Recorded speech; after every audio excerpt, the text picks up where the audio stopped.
It's him no more. Ma'am, book a session. Why do you think a woman who is an average looking, below average physicality, below average weight, can sit around talking about they're going to hold out? Or wait, what are you waiting for? The answer is what many are waiting for is a sucker. They're waiting for somebody to go ahead and say, you know what? Even though you got 200,000 miles on you and had a couple of wrecks, I'm going to go ahead and pay brand new prices for it. Welcome to Machismo TV, the ultimate destination for modern men seeking to upgrade their lifestyle. Subscribe to Machismo TV and Saul T-Balls. We stream daily from 12 midnight to 8 a.m. Eastern Standard Time, the best male-centric content. Highlight reels without reviewing or providing any editorial bias to the content. We have done so much, with so little for so long, we are now qualified to do anything, with nothing. All these simps running around here, running amok, all these son husbands. It ain't just these single mothers' faults. Happy wife? No. Happy life. Y'all heard that before. That's the most simplest thing you can hear said. Yeah. Welcome to Simp University. That's right. We got an all-star lineup. Yeah. We got Dr. Simp Jackson on the drums. Or Johnson. Yeah. We got Dr. Boogity Boyce Watkins on the tambourines. We got Derek, the Janky Jack Jackson, singing back up. And this is the Simp Academy, baby. Shake it for a simp, shake it for a simp. Shake it for a simp, shake it for a simp. She just want that money anyway. She just want it. He don't give a fuck, he gon' pay. So he gon' pay it, baby. Shake it for a simp, shake it for a simp. Shake it for a simp, shake it for a simp. She just want that money anyway. He don't care, he don't give a fuck, he gon' pay. That's it. Shake it for a simp, shake it for a simp. Work the Pimp C, I walk with a limp. This is for the donation niggas who got food. Been a decade running and still no school and no class. You keep asking for more cash. Academy growing, pucker up and kiss ass. These doctor, imposter, homie, you check the roster. Black women panda, sounds like you a scammer. Yeah. We lace them up like them Chuck Tenners. We don't love these hoes, they screaming fuck Dennis. We holding court, ain't no love in it. Rather be the judge in it. Justice from you fuck niggas. Check game. Your mama gave you niggas all a simp chip. Now you simping A1 game, all on this simp shit. High degree having nigga talking this trick shit. What you gonna be teaching at that school, nigga? Pimp shit? This is for the simps at the academies. Listen to your mama pray. Fuck what your daddy say. Yeah. Nigga, you a simp. Yeah. Nigga, you a simp. Yeah. This is for the simps at the academies. Listen to your mama pray. Fuck what your daddy say. Yeah. Nigga, you a simp. Yeah. My nigga, you a simp, yeah. Shake it for a simp, shake it for a simp. Shake it for a simp, shake it for a simp. She just want that money anyway. She just want it. He don't give a fuck, he gon' pay. He gon' pay it, baby. Shake it for a simp, shake it for a simp. Shake it for a simp, shake it for a simp. She just want that money anyway. She don't care. He don't give a fuck, he gon' pay. You niggas is soft as Wonder Bread, baby. You worse than King Kong trying to save mayonnaise milk. Sippin' is like Kool-Aid, and you niggas add extra sugar. Cause you sippin' niggas never had that booger. How can a rotten bitch raise a forgotten trick that turned into a switch hitter? You more concerned with alphabets and crayon colors. I'm not that nigga, and I'm definitely not that brother. So when the kingdom falls, and the she-heathen no longer pick up your call, and will we leave you simps swinging from these salty balls? Best believe I got my attorney named Dennis Sperling on speed dial, and in the meanwhile, while simping ain't in my pimping, do not shake shit for me, baby. But you can shake it for a simp, shake it for a simp, shake it for him, shake it for a simp, shake it for a simp, shake it, shake it. She just want that money anyway. She just want that money. He don't give a fuck, he gon' pay. He gon' pay it, baby. Now shake it for a simp, shake it for a simp, shake it, shake it, shake it for a simp, shake it for a simp, shake it, shake it. She just want that money anyway. She just want the brain. He don't give a fuck, he gon' pay. Yeah, yeah, yeah, yeah.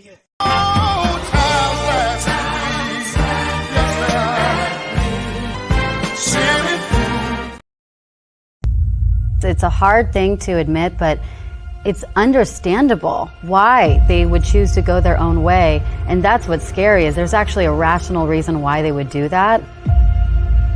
Men going their own way. And you can think what you want about it, but this is a really big problem for women, for us, for our future, for families, for you to find a partner. If a population of good men are walking away because they're fed up with women. If you're being told all your life that you are bad and wrong just for being a man, and that you have toxic masculinity for being a man, and that, you know, women, there's this famous expression that, you know, a woman needs a man just like a fish needs a bicycle. And that men are basically useless, and that men are terrible, and that, you know, women are superior. Our society is very callous towards men. The only message most men hear in the world is that they're a bumbling buffoon. The TV shows are full of idiot men. Commercials show men as buffoons. The society is against them. All they hear about is what idiots men are. It's the mass of women that are taking over the culture and representing women. They're loud, they're mean, they say they want equality. Why are they not protesting in the streets for the changing the laws for alimony or child support or child custody? Because they don't want equality, they want superiority. The male gender has more of a slave state, and it's because men are now subjugated to the law and to women, and nobody really believes it except the men who go through, say, the court. But most men think that they're exempt from that until they end up in a bad situation. So for a lot of the men, and a lot of them have gotten screwed over in terrible relationships and divorces, and gotten their kids taken away from them. So it's an understandable response. In the United States of America, as a man, you can't speak up. I think most women tend to be I'm stereotyping, but they tend to be more collectivist. They tend to sort of be more in that socialist mindset. So I don't know that you're going to see a huge change. I think the change will have to come from men. The lives of women will not change until the men get the opportunity to also examine and define and change their lives. In many ways, I sometimes think that the 20th century was the century where the women made all these massive changes, and the 21st century will be the changes that the men will make, partly in adapting to the changes that the women have done. And those men are doing something about it. They're saying, you know what, I'm done with this. I'm not getting married, or I'm divorced. They don't sit around just trying to live their life through women. They actually have lots of hobbies. They go out, they buy that land you were talking about. They're out there getting motorcycles. They're having a good time, and they're enjoying life without having to deal with the stress of the women and the society that tells them they have to have a woman in their life. How would you feel? I mean, you know, you're not going to feel that attracted to a woman or care to be loving towards her or romantic towards her. So this men going their own way is a reaction to that. I really think it's a rational reaction to that. Men are finally like, hey, we've given you all you want. You know, you are equal in every way, and then you're still shaming us.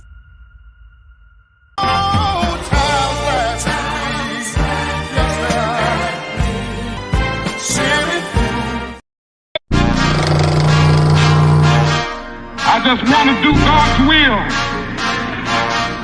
And He's allowed me to go up to the mountain. And I've looked over, and I've seen the promised land. I may not get there with you, but I want you to know tonight that we as a people will get to the promised land.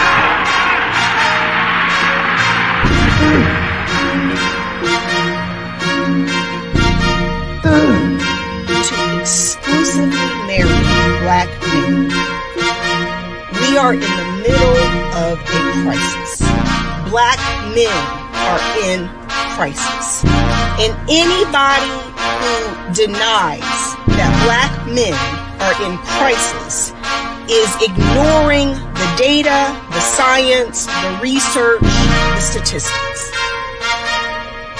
It is not a figment of your imagination that there are not enough eligible black men to marry. It's been an honor serving with you all. Autobots, roll out. We rolling. Nanobots, transform. She lie on them brothers, separate uncles and nephews and cousins and try to pin us against mothers. How you a woman but ain't got a man for protection, but you undercover? How do you think that we suffer? Thought we were sisters and brothers. Now you get birthed in the gutter. When they rap, they the same ones that cut you. Be the same ones who yelling they love you. Be the same ones who calling me nigga. After that wanna say I'm his brother. Yeah, she lie on them brothers. Yeah, she lie on them brothers. Yeah, she lie on them brothers. Yeah, she lie on them brothers. So all going on in your man, you don't get it. And using your women as splitters, then hit us. Put you in place and our family ruined. Target your boys, you don't see what they doing. We gotta beat them, you wanna join them, we just leave them. Your feminist feminism, more like treason. Politics, you don't even follow leaders. First is master, probably cause of your Jesus. God is white. Isn't it obvious? Well, that is obvious, but we don't know if it's obvious that God is white. The Honorable Elijah Muhammad teaches us that Jesus did not have blonde hair and blue eyes. The Honorable Elijah Muhammad teaches us that the images of Jesus that are on prison walls and churches throughout the world are not historically correct, because history teaches us that Jesus was born in a region where the people had color. There's proof in the very Bible that you ask us to read in Revelation, 1st chapter, verse 14 and 15, that Jesus had hair like wool and feet the color of brass. Just what are you saying? I'm not saying anything. I'm proving to you that Jesus was not, and I might quote one of our Indian brothers, he was not a pale face.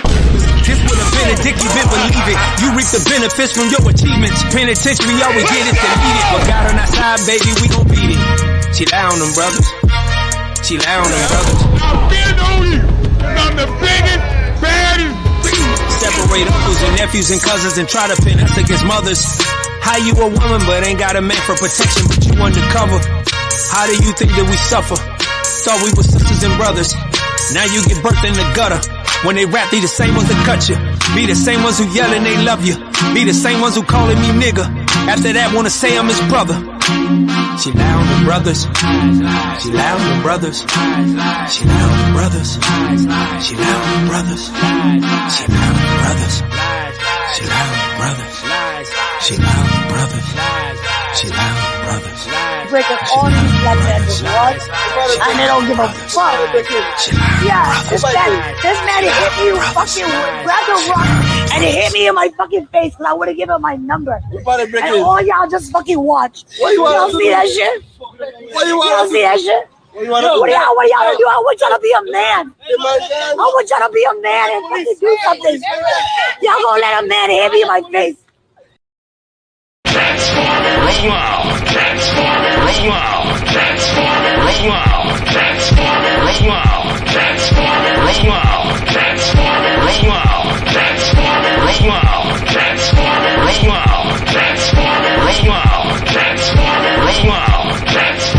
Roll out.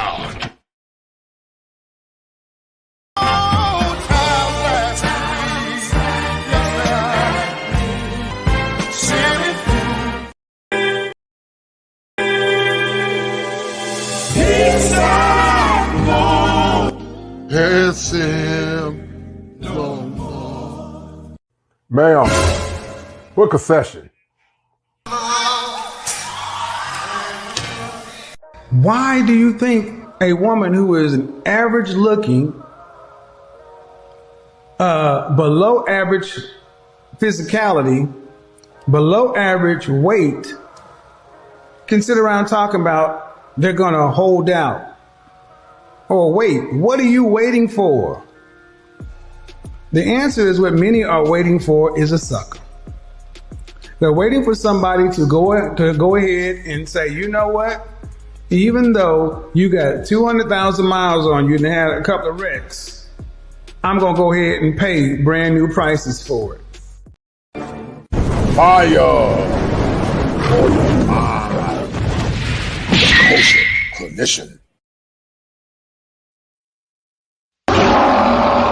If it ain't seven, it ain't kosher. Heaven and hell, that's what they told you. Real men put the strap down and we can toss them. Young heads picking back up and young dolphins. This is our culture. Now we talking kosher. Clinician, masculinity issues, absent fathers who miss you, mama drama don't kiss you, all a part of the ritual, this is how they get you, separate the men, women clipping babies pretend to, damn, lovers, haters acting like vultures, if it ain't seven, it ain't kosher, if it ain't kosher, ain't right, gotta divorce us, if it ain't seven, it ain't kosher, if it ain't kosher, ain't right, gotta divorce us, if it ain't seven, it ain't kosher, if it ain't kosher, ain't right, gotta divorce us. This is Kosher Condition. 7 wonders, the whole world gotta listen. This is Kosher Condition. 7 wonders, the whole world gotta listen. This is Kosher Condition. 7 wonders, the whole world gotta listen. This is Kosher Condition. 7 wonders, the whole world gotta listen. Listen.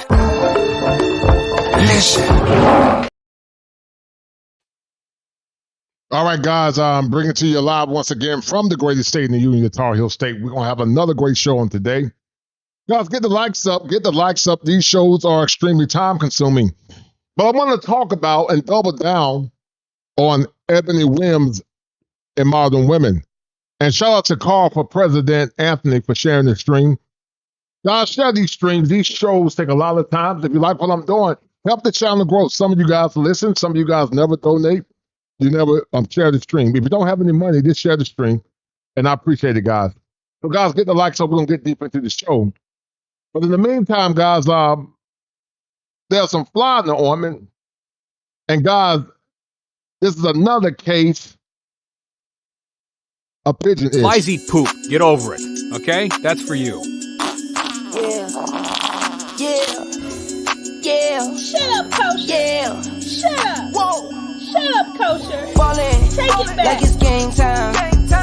Locked in when it's game time. Yeah, I'm ballin', like it's game time. Locked in when it's game time. I put in work, couldn't wait for mine. I got 9, couldn't wait in line. Game time. Shut up, Kosher. Shut up.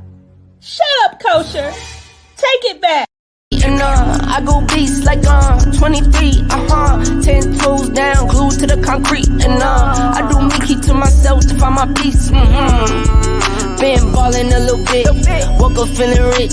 Still remember days I had to grind to get a cent. Still remember days when I spent a penny pinch. Now this bank account is lit and it's up and it's stuck just like Cardi said. Same faces around me and it's hardly friends. Saying how you do it, but you hardly did.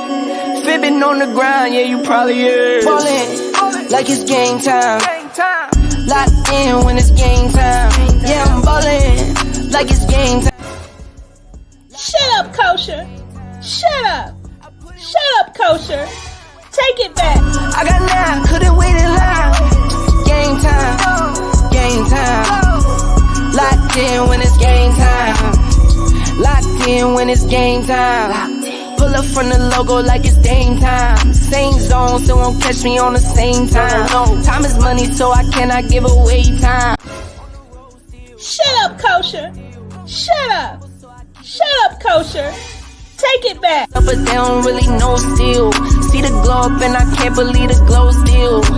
Me plus me, that's a whole lot of money. Wake up in the morning, I can smell the bag coming. 3 whole years and these records keep running. Don't talk to me if you can't match the numbers. Ballin' like it's game time. Locked in when it's game time. Yeah, I'm ballin' like it's game time. Locked in when it's game time. I put in work, couldn't wait for mine. I got 9, couldn't wait in line. Game time, game time. Locked in when it's game time. Kosher. Shut up. Shut up, Kosher. Take it back.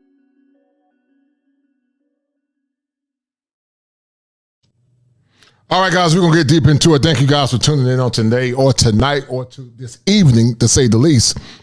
A little tongue-tied.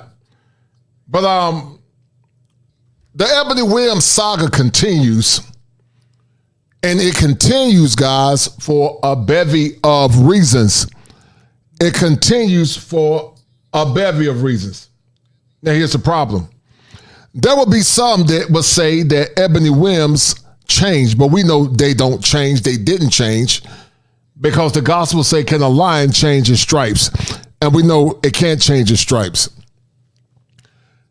And we know that Eboni Williams is using talking points from men's spaces because she's either contrite or she's trying to gain traction, like so many that come into these spaces and strive to use male talking points to get a bag.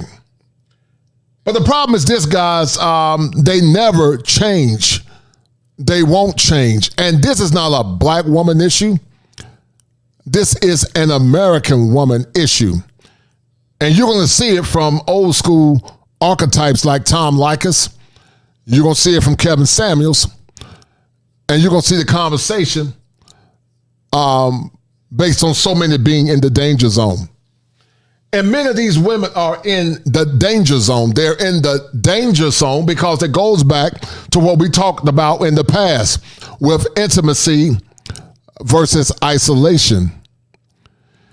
Intimacy means that she'll get a husband and hopefully she'll stay married, because we know that 70 to 90% of divorces are initiated by women. That's intimacy. But isolation says this: I'm going to be by myself because I have not learned how to adequately be in the life of a man. I have not learned how to pour life into my man. I have not learned to not see myself as being greater than my man. And I have not been taught to be a vessel of honor for my future husband. But my only concerns are me, myself, and I. Mental illness is real, guys. And in the context of mental illness, many have what's called cognitive distortions.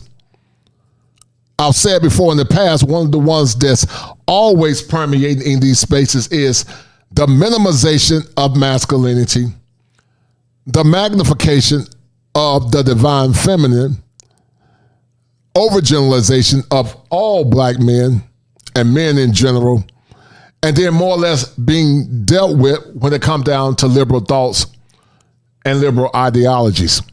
And that's where it comes from. It comes from liberal thoughts and it comes from liberal ideologies. But in the meantime, look like my man, Salty Balls, that sent me a hitter, man. Salty Balls always showing love. Brother always showing love. And I declare, if it weren't for men like Salty Balls and the other good brothers that support the channel, I don't know if I would be doing it, because I've asked several of you guys to share the stream. Only one person shared it. I put my neck on the line being a licensed therapist, guys, because I want to see you guys win. But, you know, when people don't share the stream or they don't support the channel, you know, as a content creator, you got to ask yourself the question, is it worth my time to even do these shows? So, guys, share the stream, please. Hit the like button and also donate to the channel. But shout out to my man, Salty Balls, for the $50 spot. And Salty Balls, thank you, brother, as you always showing love. And that's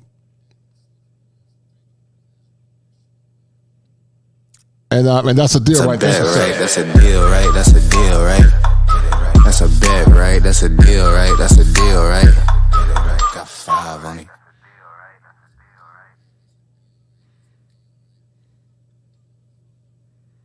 Salty Balls always showing love, as he's the #1 sponsor of the stream for the $50 spot. I really appreciate it. Always showing love, guys. We're going to get deep into it. And so once again, shout out to Salty Balls, guys. Get the likes up. Thank you.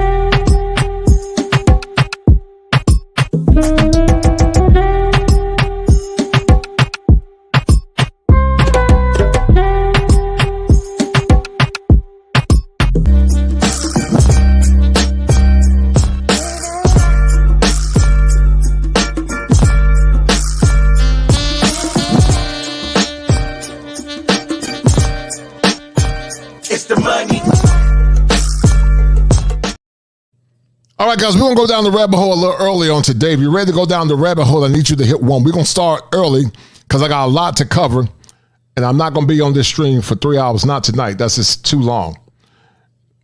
But cognitive distortions are real, guys, today. And many of these women have cognitive distortions. A distortion means they have a distorted view, and because it's distorted, they are not aware of what they're doing. And I'm about to show you guys in a minute, so hold tight.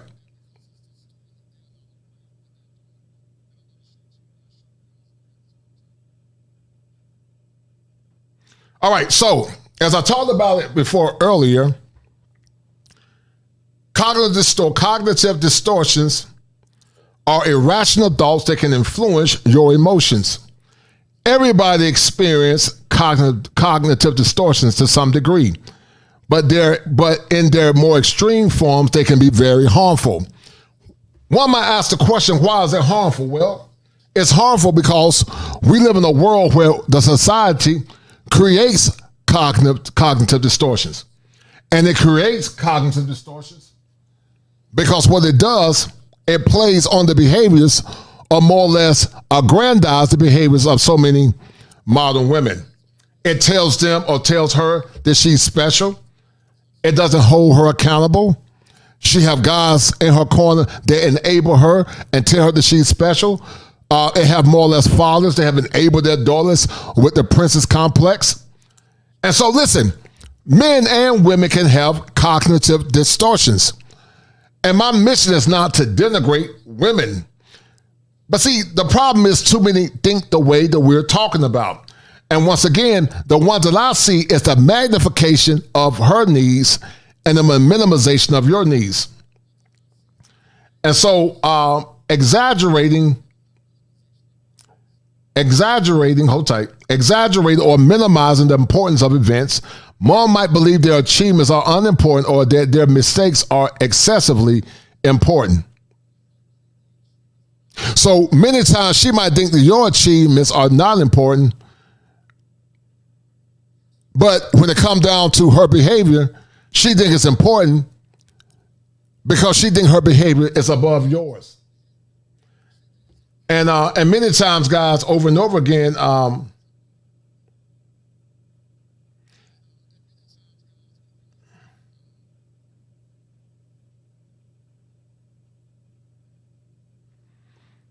many times when it comes down to behavior over and over again, they don't think that there is a problem for their behavior. And because of the world they live in, the world continues to more or less placate to their negative or their onerous behavior. And it's a problem. So you got the cognitive distortion of minimization and magnification. The next one that we see many times, guys, is something called overgeneralization, making broad interpretations from a single or few events. I felt awkward during my job interview. I'm always awkward. Well, many times overgeneralization is from an event or events she had with men in the past. And then she'll say that all black men are bad men. They'll say that all black men are bad men because that's overgeneralization. And then magical thinking happens many times. The beliefs and magical thinking comes from delusional personality.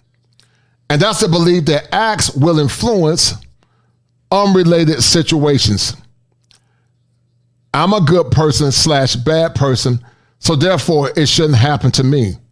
So magical thinking is when a person thinks that things can occur outside of their head. The belief that acts will influence unrelated situations. The belief that acts will influence unrelated situations. So the belief that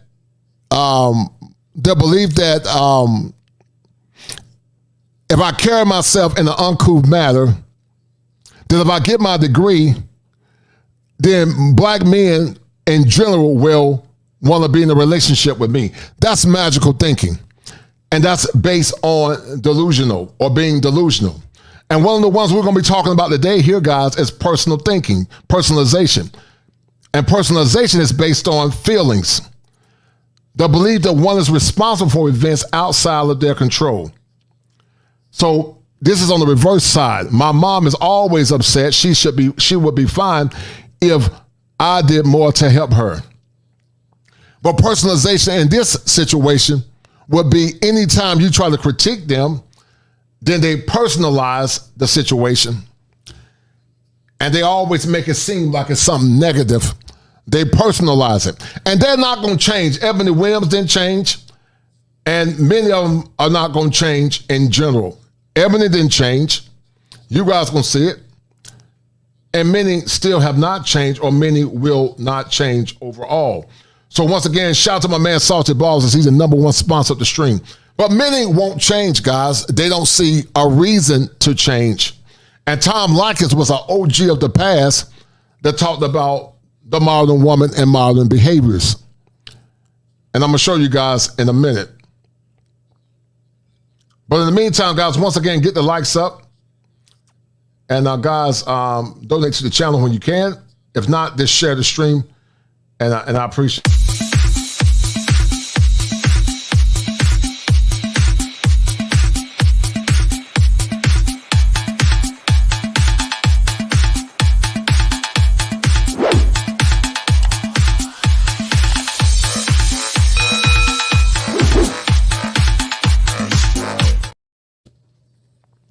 All right, guys, we're going to get deep into it. I wanted to start the show off by talking about cognitive distortions. But also cognitive distortion is tied to a concept called cognitive dissonance. Cognitive dissonance knows when something has happened, but they don't want to hear it because it doesn't feel good. And when you see this show, you're going to see many women, or this woman that has been impacted by cognitive dissonance.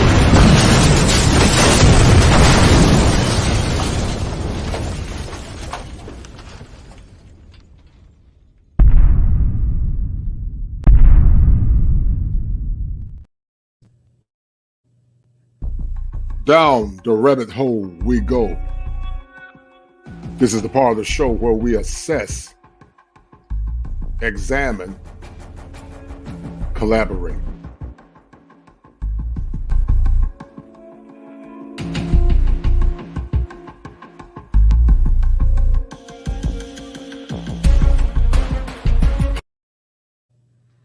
All right, guys, let's look at it.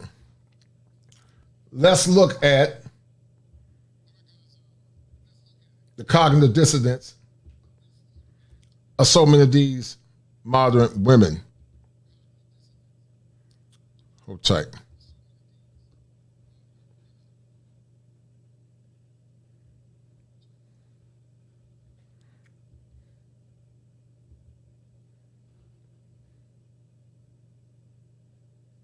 All right, so Tom Likas, guys, was an OG from the past. Hole in this city. Is that? And Tom Likas, guys, is a white man that talked about the behaviors of white women. But Tom Likas is an OG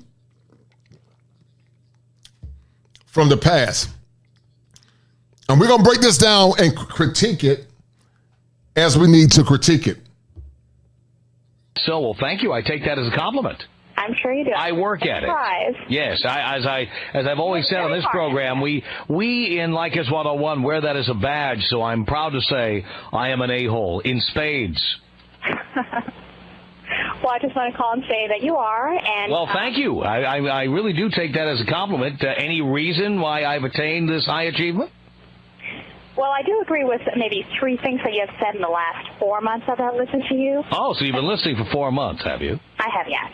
I have, and I do agree with a few things. But why are you so angry? I mean, you think you're insulting me. In reality, you're complimenting me. But why are you so angry? I just think that with all of, I think you were speaking about this yesterday, with all of your knowledge, you could give better advice. And so, guys, once again, this is a white woman. But they all won't change. They all don't change. They won't change. And instead of you fighting and trying to argue with women in the danger zone, you need to change. And you need to change by becoming indifferent. Because, guys, I got a good show coming up. Another one, good show coming up. And what you're going to see is this, guys, they don't want the ring, or they want the ring, but they don't want the marriage. And they will not change. They won't change. They will not change. And you got to be the change that you need to be. Hold tight. To these boneheads. I think I'm giving great advice. What bad advice have I given? I don't know, just a guy who just called with, never sent flowers. You treat women like garbage, basically. That's just wrong. That's what women love. That's what they respond to, dear. That is incorrect. Not all women love that. We never said all women, dear, but enough women that it's worth your while to do it that way. I don't know. It's just wrong. It just sounds What's wrong with it? I just take offense to it. Well, you take offense to it, but maybe you should look inward. Maybe you should talk to women and ask them why they go out with jerks, why they love jerks, why they marry jerks, why they give it up to jerks, and nice guys get left off to the side. Why don't you ask women why they do that, and then... And the reason why, guys, is psychological. They want your validation. But jerks don't care about validating a woman. It's contraindicated. Jerks don't care about no validation. Only thing a jerk care about is a jerk. But see, what I've learned, guys, is that women only respect power and strength. And you need to be indifferent, and you have to be indifferent if you're going to get the kind of results that you want. And thank you to some of the people that are talking, guys. If y'all got a comment or concern, feel free to send a cash app or super chat, and I'll read it. But yeah, you got to be indifferent, guys, to modern women. You have to be indifferent because the more you care, the less they care. Hold tight. And you should figure out who you should be angry at. All I do is report the truth here, and you know that's the truth. Not in 100% of the cases, but in the majority of the cases, it is true. The nice guy gets shunted to the side. The jerk is the one who gets the play. No, we do like nice guys, but nice guys who have character. No, you like nice guys when you're over 30 and you're worried that somebody is going to have to pay the rent, and the irresponsible ski instructors, tennis instructors, pizza guys, musicians, and actors who you've been dating all these years are not going to pay the rent. And so all of a sudden, you Poindexter, who you would never go out with before. And Tom Likas, guys, in my opinion, was one of the original OGs, along with Black Ram, along with Sandman and many, many more that talked about female nature. But Tom Likas is a white man, and he's seen it from a white person's perspective, but it's an American issue that supersedes race. And it's unfortunate. Starts looking pretty good and pretty reliable. And Poindexter has to go without a date all those years. And tell me that doesn't happen. Well, it doesn't happen to me. Dear, again, this is called broadcasting. And once again, guys, after they had all their fun, shout out to my man Corbett Glaive. Yes, full credit to Tom Likas. He was the original. Yeah, Tom Likas was the original, guys. And many people was admired by Tom Likas. And some directly and indirectly use some of his talking points. Many have. And Tom Likas was one of the original OGs. And he talked about white female behavior. So Tom Likas definitely was one of the OGs, guys. You got to give the man his credit. He was definitely one of the OGs. One of the original OGs. And many content creators now have listened to Tom Likas, including myself, and directly or indirectly parroted his talking points. This show is not being aimed specifically at your... But once again, guys, yeah, they don't want to support you. They won't support you. They don't support you. But she do want you to support and to take care of all her children. Needs to pay. After she's had fun. She wants you to take care of all of her children. Not children, but children. That's what she wants you to do. And they need to pay. She wants you to take care of all of her children. And you will be a fool if you've done the work and you revert back to such behavior. You will be a fool. are. It is being aimed at millions of people. We talk in generalities because we're talking to millions of people. And just because you, the exception to the rule, calls in from your car in Burbank, doesn't mean that what applies to you applies to 3 or 4 million people. I know, I guess it's really sad to see that there's so many idiots out there. Well, dear, my job is to act like a mirror and reflect the world accurately, not to change it, to reflect it. I don't care how many silly people there are out there. That's the way the world is, and I tell men how to get laid in the world in which we live. Not the world you want to live in, that parallel universe like on Star Trek, where you want to go beam yourself up to another planet to a higher life form. We live here on Earth. This is where we are. And we have to date the people who live on this planet. I know, it's pretty sad. All right, so, dear, again, you're saying how sad it is. But the fact is, the advice I'm giving is good for people who live on planet Earth with the rest of us. Now, maybe you're out there on Remulon or some other planet where people are all nice guys, get the dates, jerks are ignored, guys who treat women like queens are all rewarded. On Earth, it doesn't work that way. On Earth, the guy who sends flowers gets dirt kicked in his face. On Earth, the guy who treats you like crap is the guy you're fascinated with. Not you. I'm talking about women generally. You are one of the very few exceptions to this rule. I say this with years and years of personal experience, not to mention the experience I've had with friends of mine having to listen to their troubles. It's always the same theme. Now, why do you blame me for the way the world is? I didn't create the world. It's just like it's the way we reflect the world, the way you describe it. I describe it accurately, and even... And many times, guys, many struggle when you try to identify the world for what it is. Many struggle when you try to identify the world for what it is. But they won't change. They will not change. And you got to be the change that you need to be. You need to be the change that you need to be, because they're in the danger zone as a byproduct of many narcissistic traits. Many have narcissistic traits. They need to be in therapy to deal with those narcissistic traits. But sadly, because so many are woke and people placate the women, they're not going to ever change, guys. And so you got to be the change that you need to be. You got to be, or you need to be the change that you need to be. You need to be the change that you need to be, and to focus on yourself, and to also save yourself, black man. You admit that I describe it accurately. In saying that, oh, it's so sad, you are conceding that I'm right. The world is the way I describe it. Now you want me to describe it through rose-colored glasses. You want me to tell men you should respect women and bring flowers, and you should say hi to their children and help them mother their kids and take them to theme parks, and you should be a nice guy because that's what women want. And the guy who follows that advice doesn't get laid. I mean, is that all that it's about, getting laid? That's why guys date.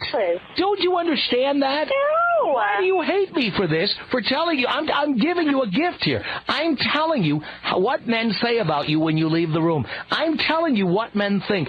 Every man who ever went on a date with you, dear, don't kid yourself. He wanted to see how you looked with your shirt off. That's why he asked you out. Not because you appeared to be intelligent. Not because you appeared to be nice. Not because you appeared to have a good career. He wanted to get some play. That's why men ask you out. Why do you think men pay for dinner? And many times, guys, they are oblivious. They are oblivious. They are oblivious to their behaviors. And they are oblivious to the talking points of men and what men want.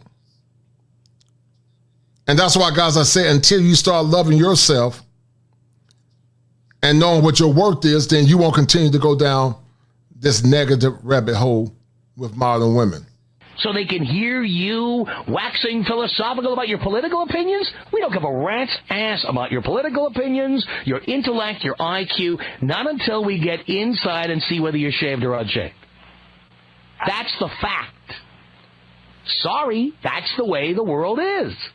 Now, why do you hate me for giving an accurate representation of how men think? I just get really upset when you say, you know, things like, well, I just feel like you are asking these men to treat women like... No, I'm telling... Are you looking to start your own business? All right, guys, that's part of that. But as you're seeing, this is from Tom Likas, and this is from a white woman. But once again, it's not a white woman issue. It is an American woman issue. It's an American woman issue. And it's an issue that's been permeating for a long time. It is an American woman issue, not a white woman issue. Let me show you guys the other part. Hold tight.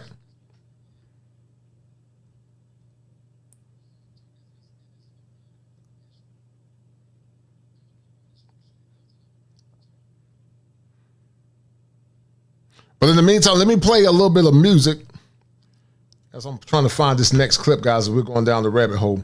So actually, here we go. Here it is right here. All right, so hold tight. All right, so guys, this is in reference to Kevin Samuels when he was alive. And Kevin talked about it better than I talked about it. He talked about the danger zone. And the danger zone is that dangerous time when a woman reaches a certain threshold in her life and it becomes too late after a while. But the danger zone, and many are in the danger zone because they are older, their peak fertility years are gone. Many of them are warped based on their experiences and their trials. Shout out to my man once again, call for President Anthony for sharing the stream. Guys, I need at least 5 more people to share this stream. Share this stream. I need 5 guys to share this stream, men or women. Share the stream, guys. Help me get the likes up. And I would greatly appreciate it if you do. I appreciate it. And if you got a comment you want me to read, send a Cash App or Super Chat, and I will read your comment. Thank you. But let me get back to it. Hold tight. And shout out to the #1 sponsor, Salty Balls. Thank you, sir. Means nothing. Okay, see, again, I'll try one more time, and I'm going to move on. Okay. Well, let's just take it your way. Yes. Fuck attraction. You're supposed to be the attractive one. Oh, fuck. Okay. Yeah, I don't care about your attraction. I don't care about love either. Why do you women think you get it all?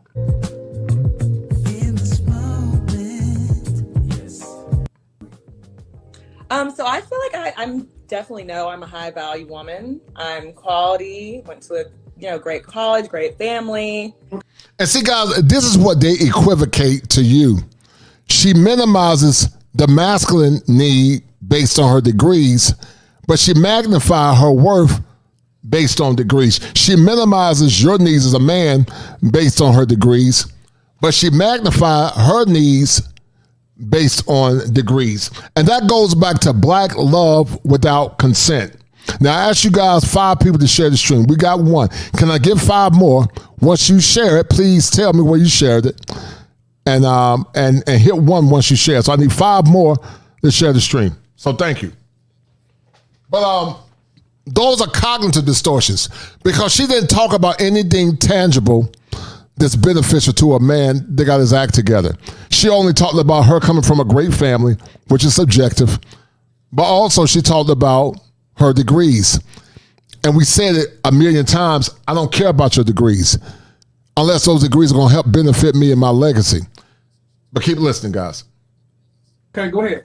Funny. I'm listening. Fun, I can cook, I can kind of do it all. Right. And then you say guys want all of these things. I think start dating someone, and I wouldn't say entertainment, I'm an event planner. So I'm on the scene, I'm always connecting and meeting new people. How old are you? Huh? How old are you? Huh? 29. 29. So what's the issue?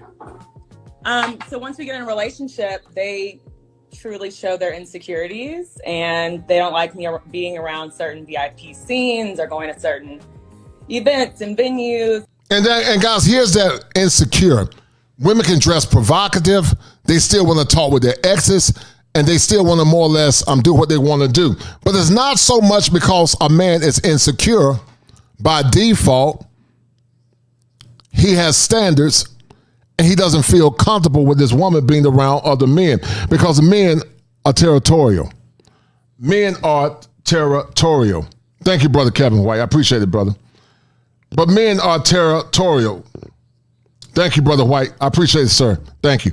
Thank you, Brother Kevin White. Thank God for brothers like you and Salt. I appreciate it, brother. Thank you, sir. And Brother Kevin, you're dynamite. I appreciate it, sir. Person, you got the number right, because you are talking to kid a dynamite. Pure dynamite.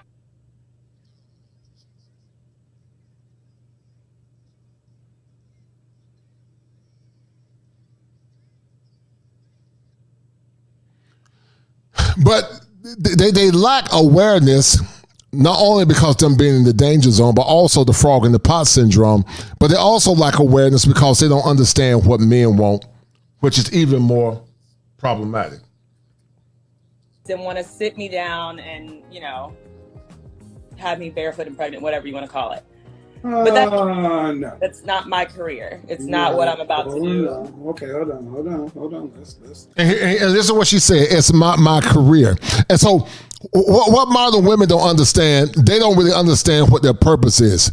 And anytime you talk about relationships, they overgeneralize or they see everything from a negative lens. They see everything from a negative lens. And that's called all or nothing thinking or black and white thinking. They tend to minimize everything and they see everything from a negative lens. When men talk about relationships, they always think about the worst common denominator, barefoot and pregnant, being a slave, and all this other goofy ish. And a lot of times there's no reality or no evidence that that's what a man is going to do. Men of them have never experienced that. And that's why I'm telling you guys, you will be a fool to marry the typical modern woman. They're not wife ready, they're not wife worthy, and they're not wife quality because they do not understand the assignment. And some of you men are not ready to lead as well because you don't know what your purpose is and you don't know how much power that you have. They don't understand the assignment because everything is from a negative lens. Let's have a conversation. Okay. 29. What state are you in? Texas. Okay. God, I hope you're not in Dallas. I'm in Houston. Finesse capital of Texas.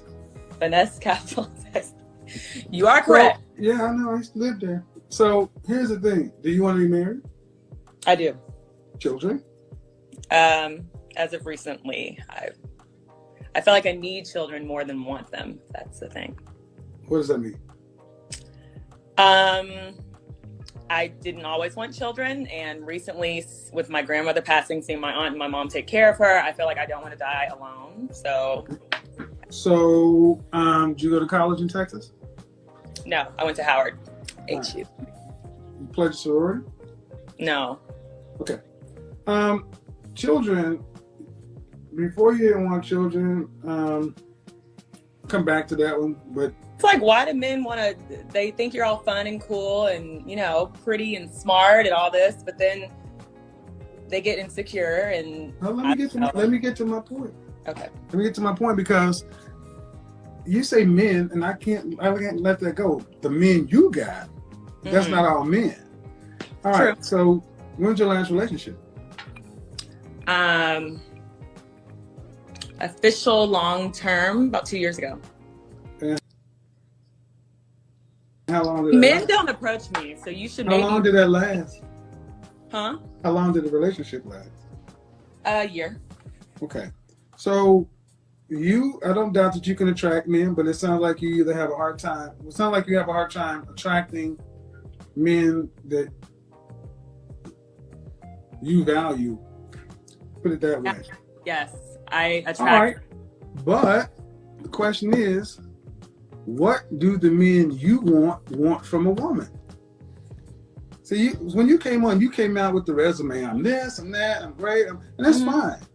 But tell me about what the men that you want from a woman. Run that resume down. And they want all the qualities that I have. I would. Well, then you should have no problem. That's what I'm saying. I should have no problem. I get and see, guys, that's why you got to raise your standards. You got to raise your standards and not be mesmerized by looks alone. You got to raise your standards and not be mesmerized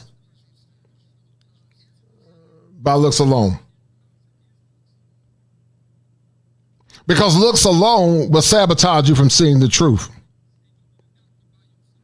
Looks alone will sabotage you from seeing the truth.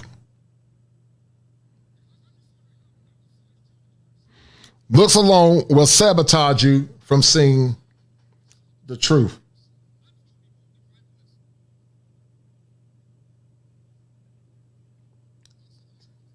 I mean, that's why you got to step your game up. You got to step your game up. And you got to more or less not be mesmerized by beauty, because there are beautiful women abroad that are more traditional and are wife ready.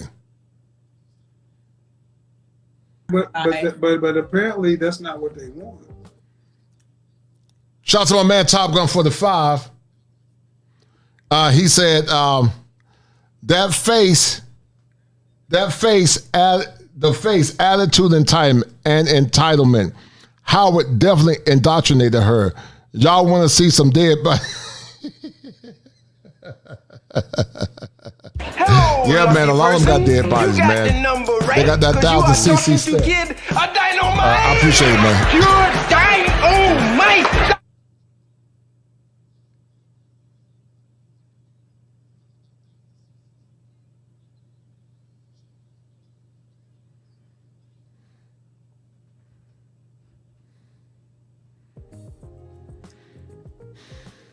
And what you are offering is, if what you're offering, you say that's what they want, then you should have no problem. And the thing is, do you make room for the possibility that maybe you present the looks component, but don't present the other part of it?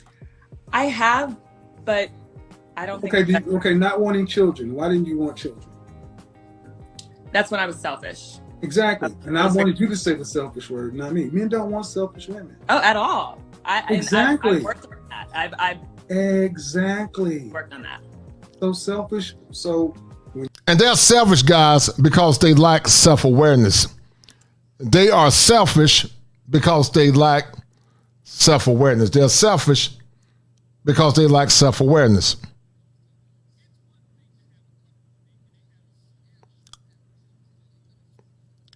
They're selfish because they lack self-awareness. And that's why, guys, you got to know what your worth is. You got to know what your worth is. You got to know what your values are. And you cannot be more or less mesmerized by the things in this current world, this current ecosystem. But you got to adjust, change, and manage how you think about. Because they won't change. They're not going to change. Eboni K Williams is not going to change, and Eboni K Williams did not change. Did she get an epiphany? Yes. But she's not going to change because there really is no incentive. And what is a man going to get from a woman like Eboni K Williams? Her best days are gone. I'm sure she's been ran through. So what is a man going to get? Nothing. And the woman in this particular video is the same way. Extremely entitled, think they're better than you, want the best of men, but they can give you nothing. Anytime men say they have standards or values, they'll say you're insecure. So your standards means that you have insecurities, but her standards mean that she's a real woman. And so your standards make you insecure, but her standards make her not insecure, but it just means she has standards. And anytime you try to present your standards, she'll use reverse psychology to make you feel bad or feel bad for having your own standards. And that's why you guys got to keep grinding and keep standing firm in what you believe and what you want. The real Blacklist said for the 5, he said, the Kosher Clinician, do you think Eboni K Williams is controlled by the powers that be to stimulate chaos. It's possible, the real Black Killer. It's very much possible. Hello, lucky It's possible, person. You very got much the number, right? Because you are possible. talking to kid. I don't know 100%, but it's very possible. Because I don't think this woman has changed.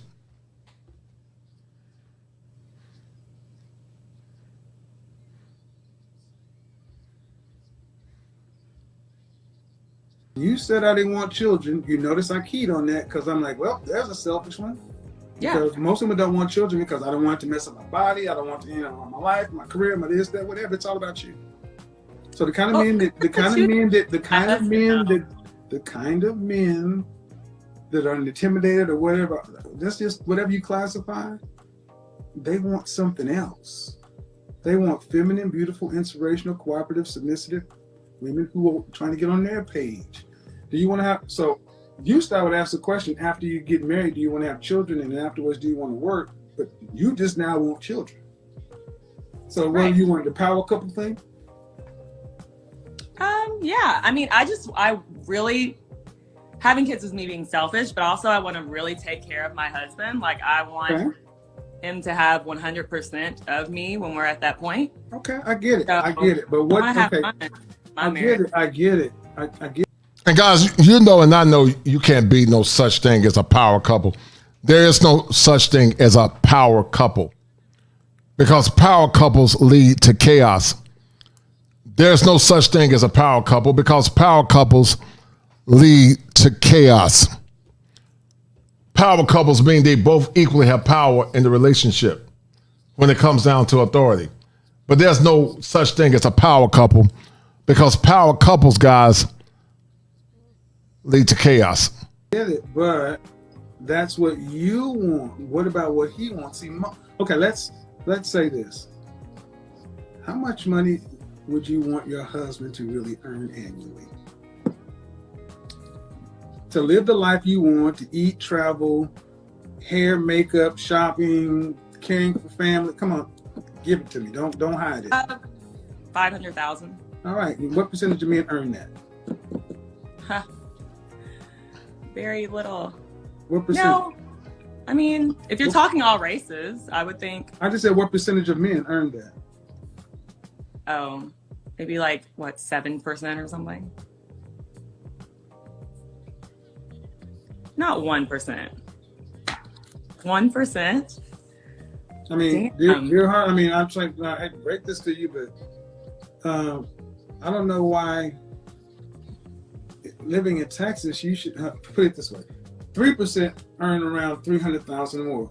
500,000 on the top 1% of all men. And guess what? So they want the top 100% of men. They want the best of men. But ask them or ask yourself the question, what are they giving you back in return? She wants the best of men. The best of men. But ask yourself the question, what is she giving you back in return?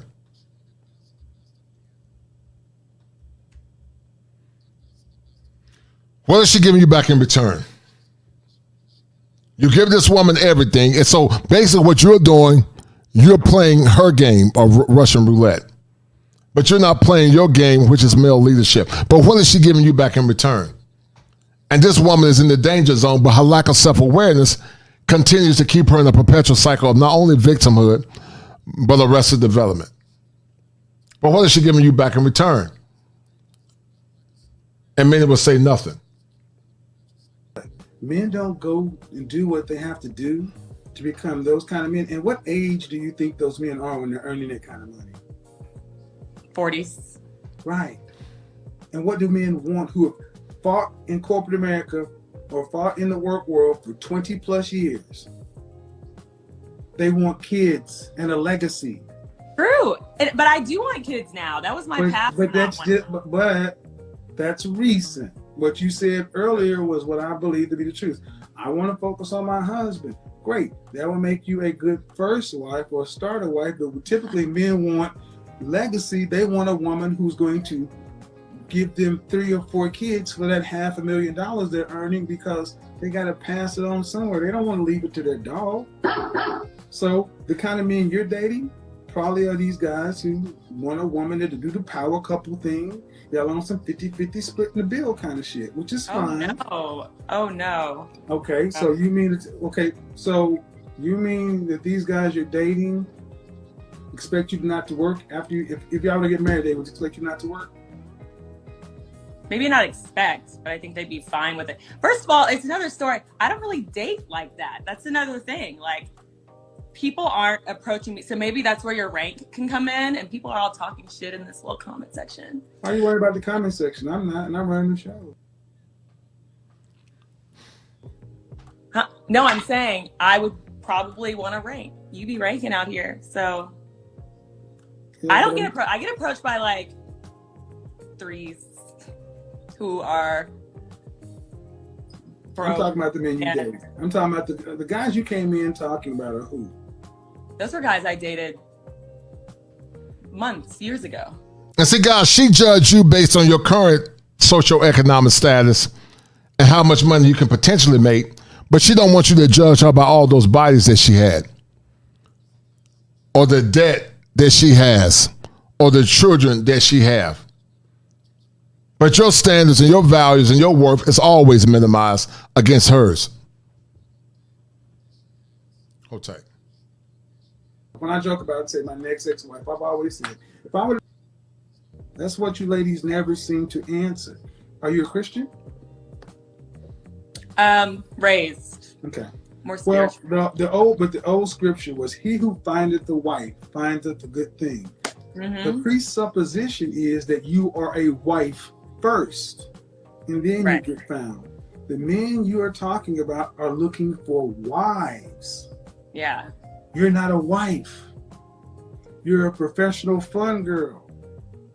Okay, but what am I supposed to do? Just sit down, like? No. So, somebody like myself, when I joke about, say, my next ex-wife, I've always said, if I were to try to get married again, it is for one or two reasons. If I married a younger woman, it'll be because I want 2 or 3 kids. Right. Or if I didn't decide to go the career path, I probably wouldn't pick a younger woman. I get a woman in her mid-30s, early to mid-30s, and we just go live the quote-unquote power couple thing. But really, you just be living on my program. But I am a very small segment of men. You want men who are earning a lot of money. Mm-hmm. And dear heart, those men are going to get what they want. My question is, when's the last time you dated a guy who was an average earner? What? $50,000. What's average earner? $50,000 a year. Actually, 45 is closer for black men. 50 for everybody. I don't think I'm like in those circles. I don't know. I guess. So the dilemma you have is, I'm a modern woman wanting more of a, let's just say, for a simple comparison, a Sex in the City kind of lifestyle. Those kind of women. Yeah. Because you don't really want kids. No, I do want kids. How many do you want kids? But I feel like once I have kids, I'm letting go of my whole self. Like, so you don't want kids. See, that's what I mean. See, a woman who wants kids does not look at them as being. And once again, guys, this woman is selfish. I don't think she's I'm like very selfish. I don't know. Very selfish, self-centered, minimization, magnification, cognitive distortions. No, I guess. So the dilemma you have is, I'm a modern woman wanting more of a, let's just say, for a simple comparison, a Sex in the City kind of lifestyle. Those kind of women. Yeah. Because you don't really want kids. No, I do want kids. How many do you want kids? But I feel like once I have kids, I'm letting go of my whole self. Like, so you don't want kids. See, that's what I mean. See, a woman who wants kids does not look at them as being a liability. And every time you speak about kids, just like, then I'm not the hot, sexy, I'm going to be a mom.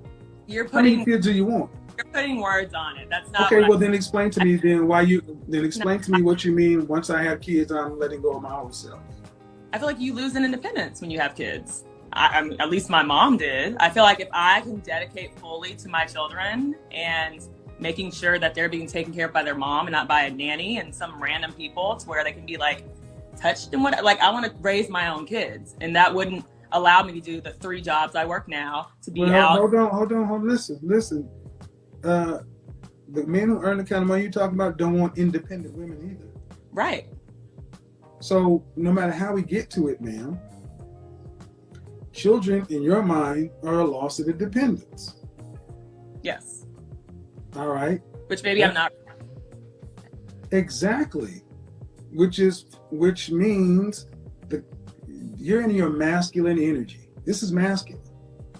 Yeah. So I mean, is ready for kids? Is anyone really ready for kids? All the time. All the time. So and you can't find the men you're talking about because they're with those women. Because women who are these Sex and the City masculine alpha female energy are fun for hooking up and casual sex. But then they don't stay around. Because the reality listen what I'm about to say. The reality of it is this. Even though now you would accept children, you would not really be a loving mother like somebody who wants children. Your attitude in this call has been, oh, I'll do it, but then I'm giving this up. So listen. So you're even setting your children up for possible resentment. Look at all this extra body weight. I had to give this up to do this and this and that. And ma'am, and it comes back to being selfish. It does, but I'm probably like now. And many are selfish. Many are selfish, just like this woman, guys. Many are selfish, just like this woman. Don't have self-awareness. Not even trying to have self-awareness. And you're right, KP from KC5. Body after body, and a bunch of bodies and deletions. And but think they're better than you. Think that you should be kissing the altar or kissing their feet. And women like that wouldn't even be considered for a wife back in the past. But see, once again, we live in a world where, regardless of race, there is no accountability, guys. And there's no accountability, and because they won't listen, then the whole world is going to be laughing at them.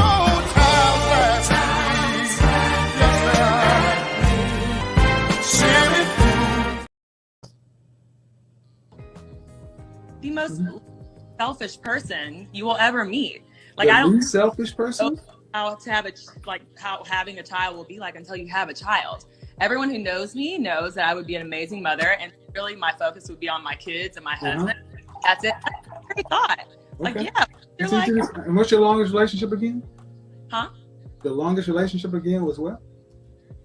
A little over 3 years. And how long ago was that? 5 years ago. So you were 22 years old? Yeah. 21? Okay. So if I have to ask your exes how they experienced you in a relationship, what would they say? She is blank. Back then, definitely selfish. Exactly. But I haven't had a relationship in a while. Well, listen. Mm-hmm. That means your relationship muscles, even as poor as they were back then, have gotten worse. They've atrophied. Yeah. So I'm getting the professional presenter. I'm pleading my case, but man, what I'm telling you is the men that you're talking about want more traditional wives, more traditional women. They don't want modern women. And you're not a traditional woman. No, I'm not. Like, but there's women who aren't traditional women. Like I said, I went to Howard. All the women there that I'm friends with are not traditional women. And are they all married? Most of them. The high value men? Mm-hmm. Did they give? And once again, guys, they settle for women of ilk, of this such ilk, or women of her ilk. But they're not traditional women, but they still expect you to be traditional. They expect you to be traditional, like the men of the past. They still expect you to be traditional, like men of the past. So ask yourself the question, What are you getting from marrying a woman like this? And you're not getting nothing but an entitled woman that's had a lot of fun and done some other things that we won't talk about.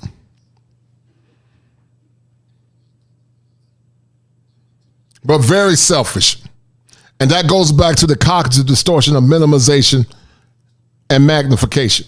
Minimization and magnification, to name the few. When did they get married? Last 2 years. So you found a clutch of unusual women, because I've been black a long time, and most sisters that present like you are not. That's where the whole dating down, where all the good black men at. This has been with us since for the last 30 years. And you're saying that everybody that knows me knows I'll be this. All right, let's just say that's true. Okay. But then why aren't the men who want that approaching you? Because they do exist. They do. Are they still playing games? Maybe they're out here just... No. They're the ones hoeing it up, because it's not me. No. See, and this is what I find interesting. You ladies always go to, well, even if they are there, they got to be doing something wrong, because it's all right with me. Do you make room for the possibility maybe they're just reading that you're not what you say you are, even though that's what you want them to believe? I mean, I can't read minds, but maybe. Well, but the only other way it works in your world is, yeah, they exist, but they're out there playing games. It's always a problem with the men. It's never right here. Not all of them. I'm just saying the ones that come in contact you that do approach, and I'm hoping that they're intentional with that approach. Well, I'm not. Well, see, the thing is, what I'm saying is the men that approach. I'm not saying that all the men who approach you. I'm not saying you're being approached by the kind of men you want. I'm saying, why aren't you being approached by the men you want? I am being approached by the men that I want, but I feel like they're out there playing games. But also, we're in a different realm. We're talking like the athletes and the people that I'm on the scene with. So yeah, I don't concern myself with athletes and entertainers. I know the lifestyle. I don't concern myself with that. Right, and that's, I think, usually where I'm in the event. Well, then you get what you deserve. Then you get what you deserve. That's what you're dealing with. You get what you deserve. You know what comes with their lifestyle. I'm talking about the people who actually have to go make their money, $500,000 a year. Not people who, no disrespect to the athletes and entertainers, but I worry about high value as men who are business class, not athletes and entertainers. Where are those men? Because these men over here, if they had to do transferable skills in corporate America, they couldn't do it. Right. And guys, let me tell you something. I think high value is relative. I think there are high earning men, but I think there are men that don't make as much money and they're still high value men. Because I don't think money alone is a qualifier for value. And I understood what Kevin was saying, but I don't think, and I understand his concept of it, but to me, money alone is not, you high earning, but don't necessarily mean you have value. But I understand what he's saying within the context. But a woman like this definitely doesn't deserve a quality man, especially a man that have worked hard to get where he's gotten at. Okay, then I think I'm just dumb, because I do have those quality guys coming to me too, but then it comes down to attraction, just like you say. Guys looks first and all these things, and then I'll be like, it's everything I prayed for, and you're not attracted to them, or they're not attracted to, you're not attracted to them? I'm not attracted to them. So black women, I swear to God, you want everything. You over here just a ranking system. We got our own. Yeah, but see, the thing is, black men aren't complaining about shit not working. Y'all been complaining for 50 years. We don't complain about it. I'm not always complaining, but I said black women. Black men don't complain about being ranked. You guys do. Sorry. Look, you just said, this woman, ma'am, you want a man who's making $500,000 a year and you're attracted to. And he doesn't want kids. I do want kids. Okay, and to be a questionable mother mess. And here's the thing, I asked you the same question. These men exist. Here's the funny thing. You want to know why I know they exist? Because in my Facebook group that's been around for 6 months, 8 black couples have got together and 3 engagements. One was in Aruba on New Year's Eve, and another sister found her husband, who's an attorney down there in Houston. He's a $10 million attorney. Found him in my group in a week. So I know they exist. Would you put me in the Facebook group? Nope. I'm not gonna put you in. You gotta apply just like everybody else. You gotta apply like everybody else. See, that's another thing. I'm not trying to be funny, but I mean, man, you dealing in athletes and entertainers, that's a different world. Yeah, that's not all. That's just the world I'm. So basically, what you said is, I am ready to go. The problem is men, and I'm not gonna argue with you, man. But there's so many women who feel like you. The woman who was on the newscast who did this dating down thing, you guys are almost carbon copies of one another as far as how y'all talk. Wait, dating down? The whole premise I'm doing this show right now. And the point is, man, what you're basically trying to get the audience to accept is these men don't exist. And I've showed over and over for months and months they do exist. They just don't. Shout out to everybody for tuning in. But guys, once again, this woman is in the danger zone, and she doesn't realize that she's in the danger zone. She doesn't realize it because no one has warned her that she's in the danger zone. And you're going to see once again that this is not a black woman issue or a white woman issue. This is an American woman issue. And it's a byproduct of, once again, cognitive distortions. It's a byproduct of cognitive distortions. And it's becoming more and more and more problematic as we get older and as the world continues to evolve. It's becoming more and more problematic, guys, as the world evolves. And the lack of self-awareness is appalling, to say the least. This woman don't see, or this woman is not aware. Don't want women like you. And that's not an insult. Or they're not women like me. No, like, they don't. No. See, you keep see. The thing is, this is what you just said. So once again, guys, what this woman is doing, she is personalizing it. What's up, Red Lipstick? And Brandon Clark. She is personalizing it.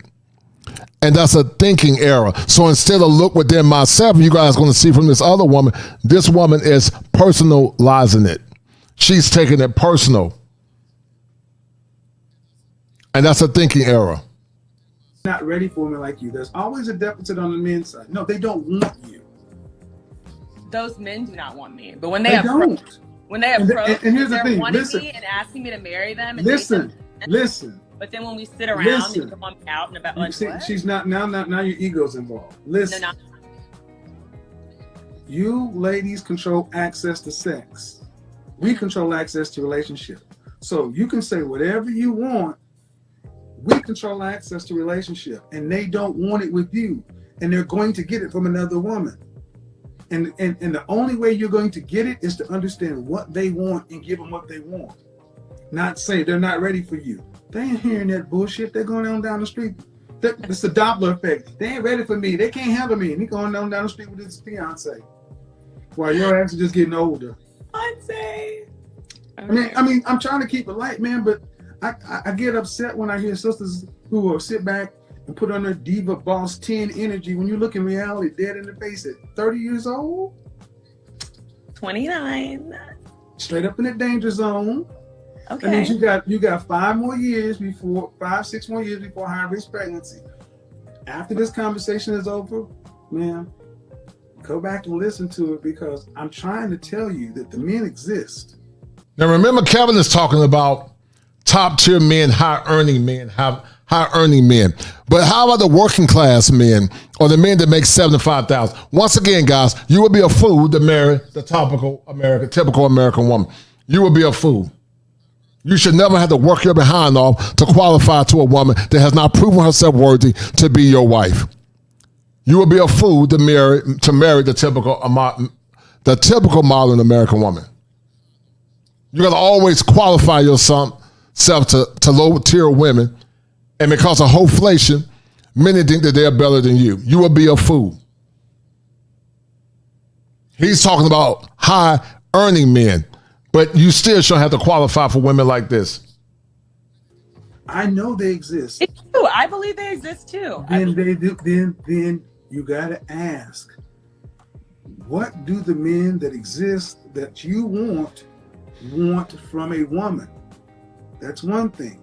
Mm-hmm. And are you willing and capable of giving them what they want? Can you make a deal? Right. Because they exist. Men who are like me in socials and out, they're just downplaying their whole personalities to get these like. You keep going back. I'm saying. Deal would be me looking in the mirror and being like, okay, Kara. See, man, your problem's not in the mirror. No, like that you just said. You need to your problem is your problem. Okay, how tall are you? 5'9". Dress size? 6'8". Your problem's not in the mirror. I mean, like internally the mirror. No, but see, the mirror part is the easy part. It's the other part, the communication, the behavior, the interaction, the part that draws the kind of men that you want to you and repels the fuck boys you're talking about away. Mm-hmm. See, the guy that I was talking about, the attorney, he was done with American women. He was done.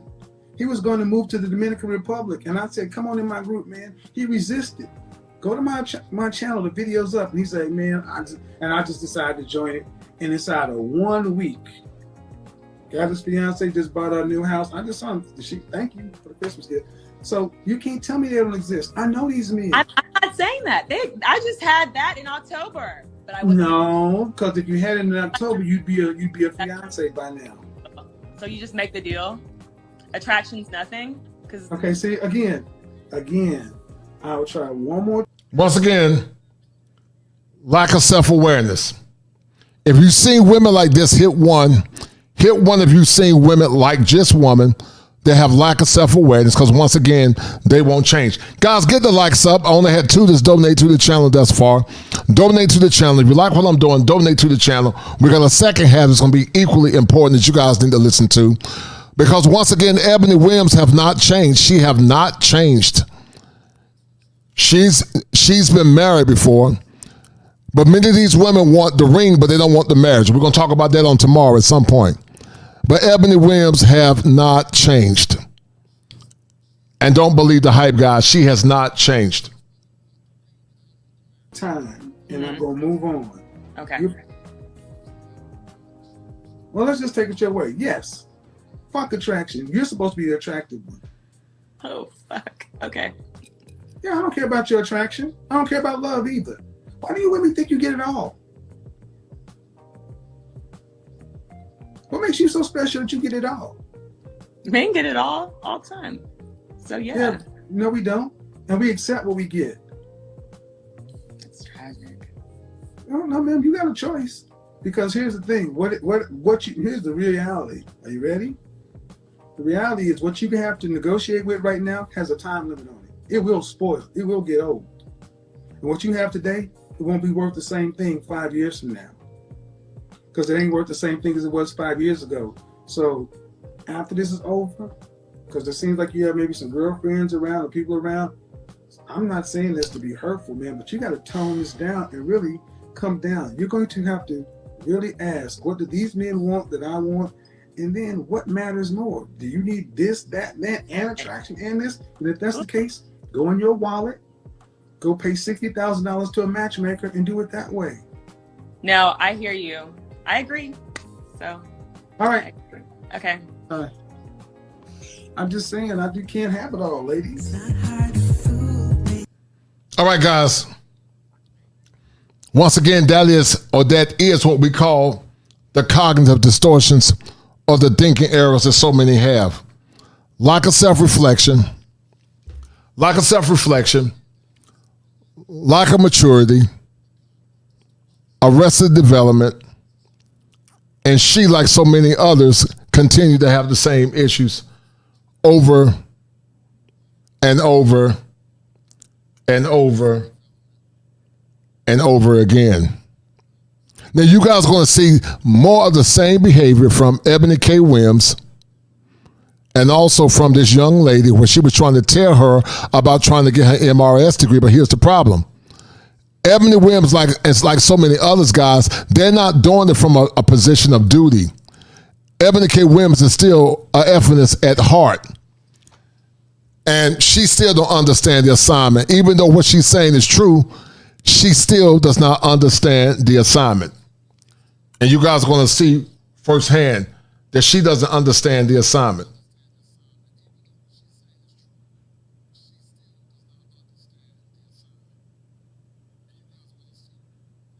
Or hold tight. Fair use. Deal. Attractions.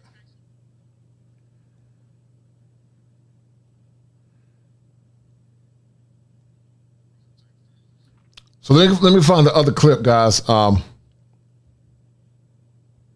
then we're gonna get back into it. The deal. Attraction's nothing. Okay.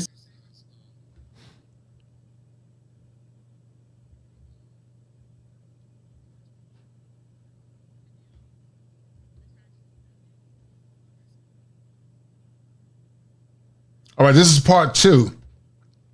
Always invited up here, regardless. I mean, and this is the Eboni K Williams saga, guys. Now, once again, some will argue that Eboni has changed. Some will argue that Eboni has changed. And even though what Eboni was saying was correct, and hopefully, guys, I won't get no copyright strike. The woman to the top is the woman debating with her. This was on the Breakfast Club, and she doubled down on her talking points. Or demonetized. But as you're going to see, guys, she have not changed. They won't change. Many won't change. Many don't care to change. She haven't changed. And you guys are going to see it firsthand. This woman, Eboni K Williams, have not changed. And neither will the woman she's talking to. Is she willing to change? She understands what she needs to do, but because they have cognitive distortions, guys, that's been fortified by cognitive dissonance, they're going to be singing that song by Teddy called The Whole World Is Laughing at Me.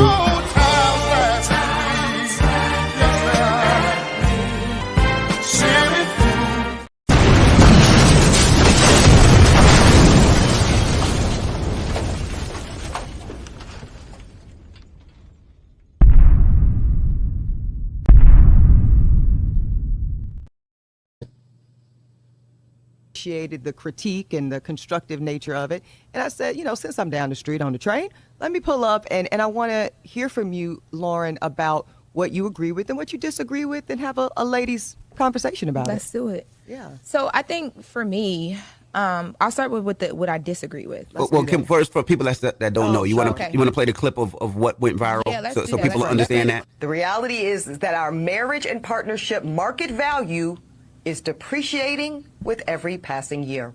No matter how good we look, no matter how fit we are, men are still seeing primarily our presumed dwindling fertility as a knock against us. So here's my advice. Now, once again, she was right here about dwindling fertility. But see, what Eboni didn't tell the crowd is that Eboni was married. She did divorce her husband. We'll talk about that. But Eboni has not changed. She's just parroting a manosphere talking point.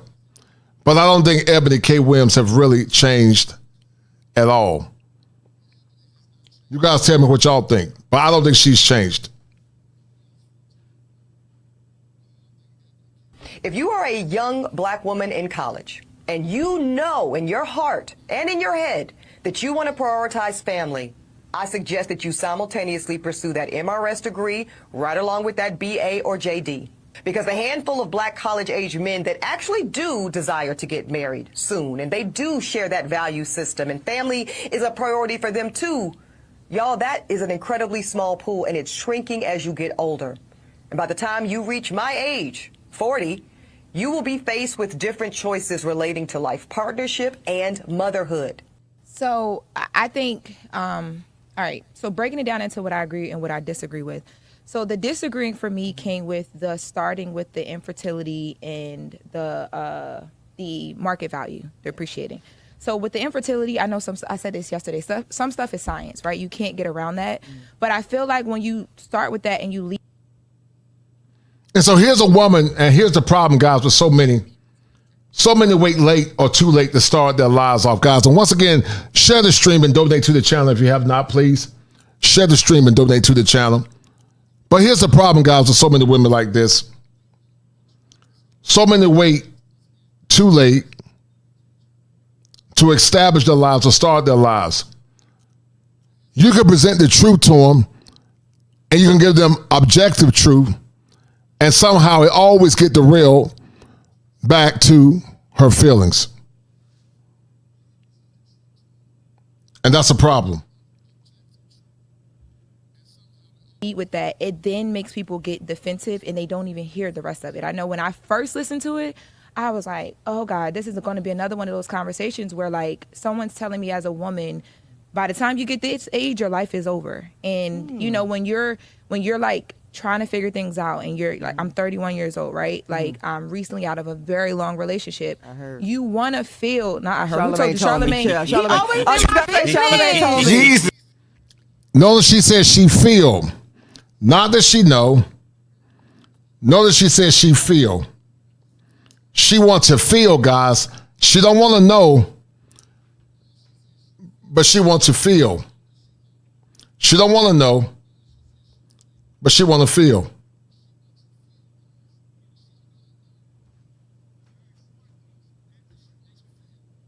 And that's a problem. Because it shouldn't be about knowing, feeling. It should be about knowing. But she doesn't want to know. She just wants to feel. It should be about knowing, not just feeling. But this woman would rather feel, and that's what the problem is. She is not mature. She has arrested development. And guys, these are the type of women that you should never marry because they are not mature. She's not mature.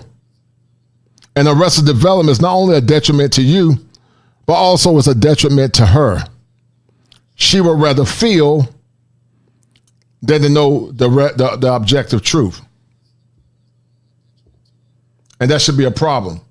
That is a problem. So once again, guys, she'll never change. They will never change. Kevin Samuels knew they won't change. The doctors know they won't change. They're not going to change because chaos will have to ensue before they change. They have been so entrenched in these negative ideas and ideologues that they won't change. So you got to be the change. And consistent with Mr. Palmer, you got to change the law in your mind. Once again, guys, get the likes up, donate to the channel, and share the stream. And guys, you need to change the law in your mind and be like,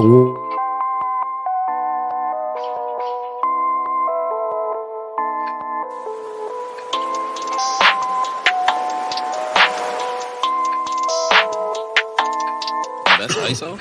Rack it up, I got a bit of the bank to make me a safe house. Shake it up, she got her hands on her knees.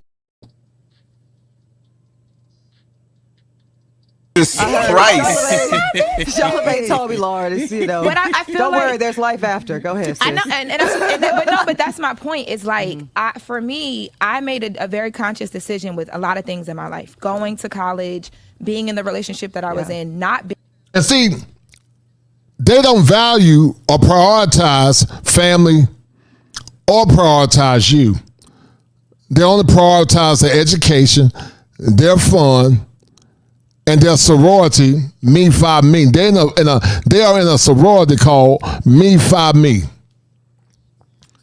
They only prioritize their family, not family, their fun, their careers, and me, 5 me. And once again, we're not against a woman getting a career. But if you want a family, you can't put family at the back burner and then expect a man to come in only to divorce that man about 5 to 8 years in because you're bored or because you've been ran through by so many men. And we know that many of them guys are ran through. And you will be a fool to put a ring on their finger because many think they're better than you. If I was a single man again, I would never marry the typical modern woman. I wouldn't even look at them if I was a single man again. I would never give a ring, my money, my time, and my resources to the typical modern woman because I wish I would be with a woman that thinks she's going to tell me what to do or then she's going to talk down to me. It would never happen. Being in that relationship, even with my like recent, back and forth to East Coast, West Coast, like I've always had to be very conscious and cognizant of the fact that like, as a woman, as a Black woman, right, especially working in the space that I work in, I might not get that other chance. Like I got to do it right the first time. And I think you're talking about professionally? Professionally and personally. Okay. And only because that's and what are your personal goals? Just so we're clear, do you want marriage? My and personal children? goals. I want marriage. And that I want nuclear children. Yes. Family. And listen, guys, they don't want marriage for the benefit of marriage. They want marriage for their own selfish reasons. It's never tied into what's best for that man, but it's for their own selfish reasons. And after they have been severely used up, severely messed up, then they want to come back and expect you to marry them. Guys, once again, 26 that are watching, only got 2 donations, guys. Share the stream if you don't have any money and get the likes up. Thank you, guys. And this is why Kevin said what he said when he was living.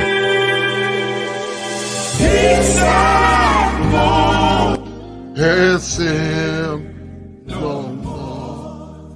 Ma'am, what concession? Why do you think a woman who is an average looking, below average physicality, below average weight, can sit around talking about they're going to hold out? Or wait, what are you waiting for? The answer is what many are waiting for is a sucker. They're waiting for somebody to go ahead and say, you know what? Even though you got 200,000 miles on you and had a couple of wrecks, I'm going to go ahead and pay brand new prices for it.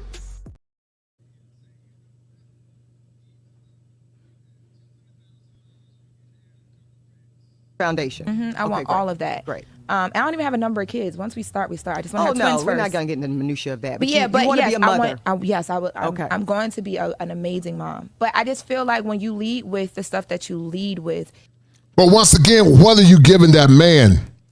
Are you giving that man a woman with low bodies or a virgin? Are you giving that man soft skills and being ready to be led? I mean, being led by a man, but we know that you're not going to get that. But women like her and Eboni K Williams haven't changed. Eboni know as well versed in what she's saying, but Eboni K Williams guys have not changed. Neither of them will change. They want the ring, but they don't want the responsibility of being married. It instantly turns the conversation negative. And for someone like me who is watching and learning and listening to you, it makes it where now I am defensive. I don't want to watch, listen, and learn. I don't hear the rest of what you're saying. So now I'm not being taught. And I should feel like I can listen to you and learn from you and not feel like you're the op, right? And that's how it starts off when you instantly are telling me everything negative about what I already am facing every single day. And I think that that's a big part of it too, is like when you put certain truths in front of people, it hurts. People don't want to hear it. Sure. But beyond that, like you can't get around the infertility. The second thing. And this woman, guys, sounds like she got a bird brain. Someone's trying to tell her the truth. And she don't want to hear the truth because she's immature and she's calling her a op. She's calling someone a op because her feelings is more important than the truth. How many men have heard women like this that are more in control, more concerned with their feelings they're hearing the truth. How many men have been around women like this or been around women like this that are more inclined to their feelings than hearing the truth?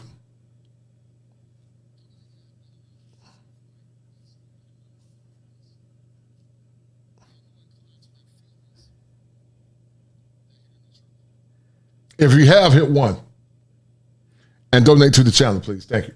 Was the market value, right? I don't agree. Like, I don't know where you were at 31, but for me, I feel like I'm just now getting to the space where, like, the people that I'm able to, or not even able to, but the people that I'm dating, the life experiences that I'm experiencing that are teaching me what I want, what I don't want, I'm right now in the best space that I've ever been in. And that wasn't me in college. I didn't know what I wanted in college. I didn't know who I was in college. I seen nothing, haven't done anything. I didn't agree with that. Mm-hmm. But so, go ahead. Let's just, because you put 2 big ones out, and let's break them down before we get ahead of ourselves. Okay, so you're 31 years old, a college-educated woman, enjoying a very successful career in a high-profile space. I'm going to put my hands together for all of that. Now, when I say market value depreciating, Lauren, did you hear what I said before that? Did you hear the specificity of the particular marketplace I'm speaking about? No, which was that? Okay, so I want to just go. And right now, what this woman is doing, she's personalizing it. She is personalizing it. And she has cognitive dissonance because she can't hear. The woman clearly said market value, sexual market value, even though she stole these talking points. Many of these women steal the talking points from men because they're not creative. But she clearly said sexual marketplace value. And she doesn't have the same marketplace value as a single woman or a woman with no kids.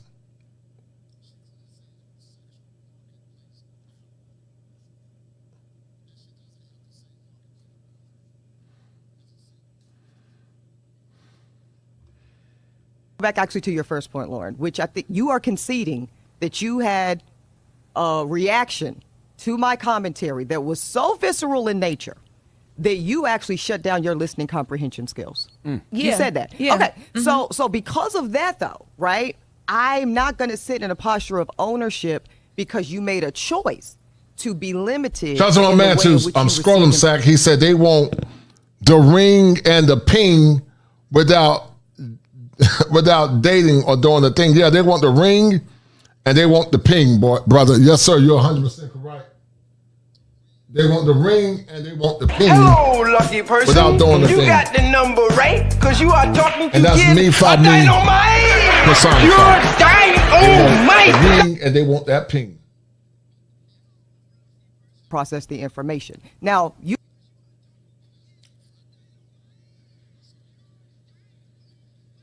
are a grown woman and you have autonomy over what you choose to consume and what you choose to not consume. So when I was giving the advice, the strategy, the game, putting, certain people up on some game, I'm talking to a very limited pool of young black ladies, the ones that are currently in school or immediately following school or graduate school. And then the other caveat, I'll say, the other place this information is in real time relevant to are the mothers or even the fathers of those young women. That's who this is for. So this is actually not even applicable to you, Lauren. No, let me finish. No, right? No, on. I have to finish because wait, you. wait, no, wait. Hold on. I have to finish my thought. I just want to wait before you finish your thought. Okay. I just want to let's rewind a little bit because I also think too. The reason why people also, because not just me or the people, because even the people it's meant for, I'm sure some of them did the same exact thing as well and too, some right? did not. Right, and some did not. And some did not. Right. Because you read all the comments, right? But yeah, I did. And but what I think, really but what I think happens that. is with you, and I saying this in the most respectful way, I think that the way that you approach things, like even this conversation right now, it can make it does that. It dilutes the whole point of for you. You're talking Lauren. to me specifically. Yeah, right you now. said you agreed with Ebony though. I agree with certain parts of it, but I think that my whole point of what I'm saying, right? Because right now I feel like you're taking what I didn't agree with and the fact that I don't remember specific words or whatever you said. No, I'm not, Lauren. Really, I really think this would be better served and more productive if just like it's kind of like an opening statement in a court of law. I gave you a good amount of time to lay out 2 prongs of disagreement. And I respect and appreciate both of your positions. I'm not saying they are wrong. Look at Envy Messy. I'm not saying they're wrong at all. But I am saying that I don't know how productive it is to be the time, manner, and delivery police, right? So when we talk about, and also the nature of this work that we all do in this space of media and journalism, whatever we want to call it, right? It's very subjective in nature. So for everybody, Lauren, that takes your position, which is very valid, it was visceral to me. I found it triggering. It felt hurtful. I felt attacked. I felt policed. I felt shitted on, whatever it is. There's also a whole nother contingency of black women that felt seen by that commentary, that felt heard. I had sorors coming up to me. We had a fundraiser. Shout out to the Pi Kappa Omega chapter of Alpha Kappa Alpha Sorority Incorporated. Skiwi. We had a fundraiser that very night that commentary dropped. And I had sorors coming up to me who are more in my age group, right? Because that's the first thing we need to acknowledge. Yeah. Lauren and I are not the same age. Mm-hmm. There's a good 10 years between me and this lovely young lady. Mm-hmm. So I am speaking from a purview of experience that looks a bit different. Not vastly so, but a bit different. I agree. And my peers who are 40 and up are like, I wish someone would have told me. And the fact that you are doing the labor, Eboni, you are doing the service of letting young girls that are currently in position to put themselves in best practices because they are currently in school or graduate school or shortly thereafter matters. And it's good that somebody is rolling up their sleeves and doing the work and having the conversation publicly that quiet. But here's the problem. They're having the conversation, but they don't want to hear or respond to it. They're having the conversation, but they don't want to hear it or respond to it.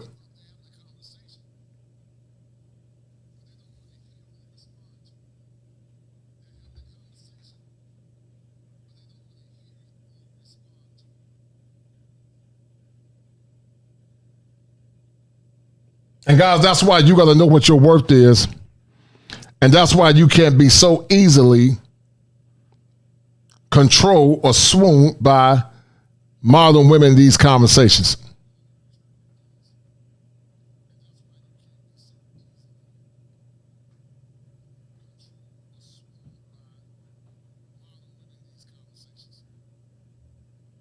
It's kept. Many pockets of black elite culture are having with their children generationally every day.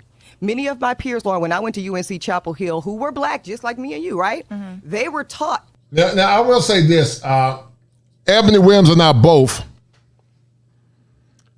Eboni Williams and I both went to UNC Chapel Hill. We both went to Carolina. Go Hills. We both went to Carolina. Undergrad Central. But we both went to North Carolina, the University of North Carolina at Chapel Hill. And she went to law school. But I went to get my master's from there. And I will say she's correct about them falling or getting women at an early age. I mean, getting married at an early age. And more or less trying to find the right man. But see, once again, here's the problem. You can find a man all you want to, but until the laws change, it's still not going to benefit men. These women, even the ones to get married, unless they were raised right, they're not wives. They're not wife-worthy, wife-ready, or wife-competent. Because they don't look at marriage through a traditional lens, the man being the leader and she being the follower, and she using her talents to help her husband. But they look at it where they both got power in the relationship and they both lead. And so once again, guys, they're not wife-ready or wife-worthy, to say the least. Going into the front end of freshman year, keep your eyes open, get those grades, get that degree. I expect you to go to medical school or law school or PhD. And also, if you want the traditional model, and that's a big if, this is going to be the best time to be surrounded by the highest concentration of black men that are also pursuing the educational and fiscal model that you are and you desire. And it's really no more or less than that. I don't disagree with that second Hold on one second, guys. Hold on one second, ladies. We got to take a break. So we'll come back, and we also want to take some calls. 800-585-1051. And if you're just joining us, that's Lauren LaRosa. She's our special guest host today. And Eboni K Williams is up here. And I think it's very important when we come back. Let's talk about what we agree with. About the last time you had a conversation with a man about what he values in women. Because I want to be very clear, Lauren, because you make a really good point that I think was misconstrued by a few. I am in no way saying that the market value on life of black women is depreciating. As we age, as we get more educated, as we get more fiscally fit, as we buy properties, as we build in our careers, our market value in life, Lauren, is ascending beyond the greatest heights of God. But I'm talking about the dating market. I'm talking about how men are perceiving us in terms of marketplace value for their partnership desires. So let's have that conversation, if you don't mind. What do you think most hetero, we're just going to kind of focus on black men and black women for the sake of this conversation for this moment. What do you think most hetero, educated black men are looking for in a woman partner? Come on, Lauren. Kevin Samuels prepared you for this. Stop. Let the dead rest in peace, Charlamagne. You're right. I think age does come into it. I think that they're looking younger. I think that they want someone. And she said, let the dead rest in peace, because she was trying to minimize Kevin Samuels. She was not trying to give him credit for the work that he done. So she was more or less trying to stow shots at Kevin Samuels, where she said, let the dead rest in peace. That's a minimization, guys. That's minimization. So that minimization means to let the dead rest in peace, because she's trying to minimize the work that he's done. And that's why women like Eboni K Williams, she hasn't changed either. She have not changed, and she's no different than the woman at the top.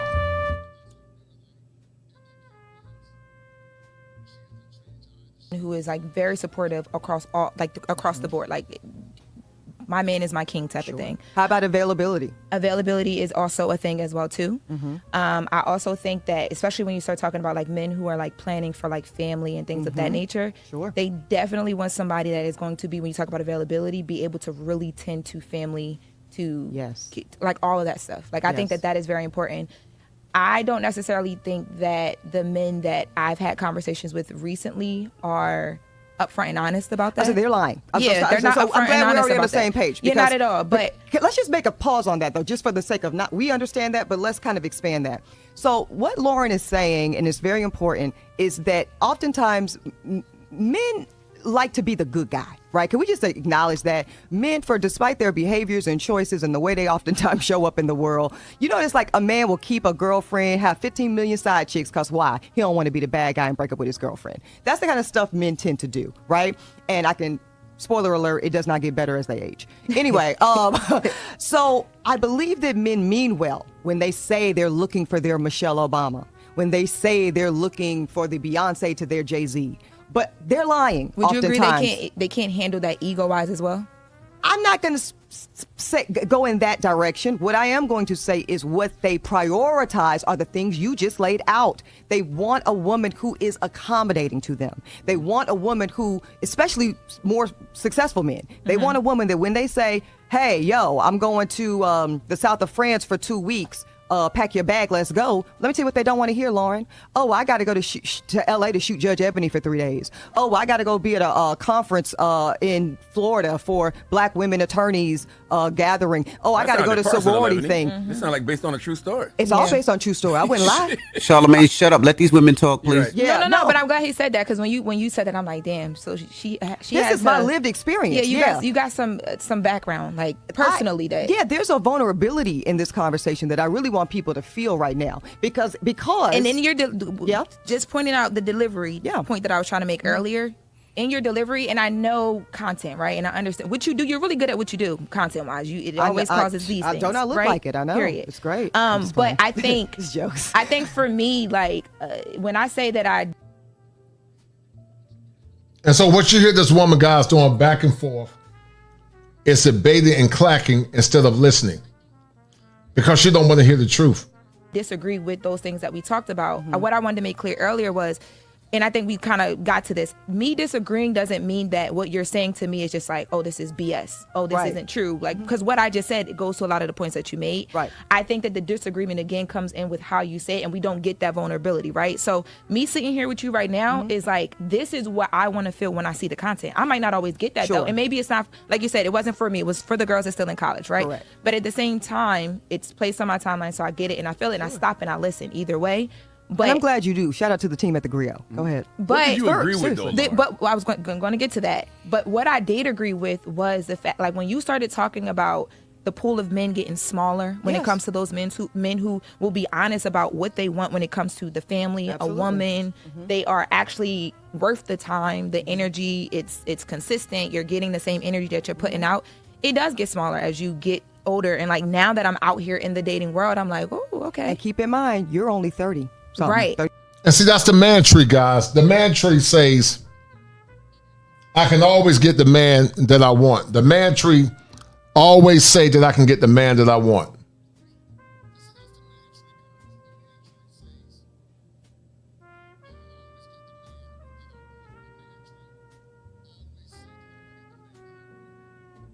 The man that I want without putting in the work.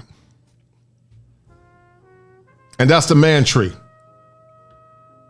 I can always get the woman that I want without putting in the work.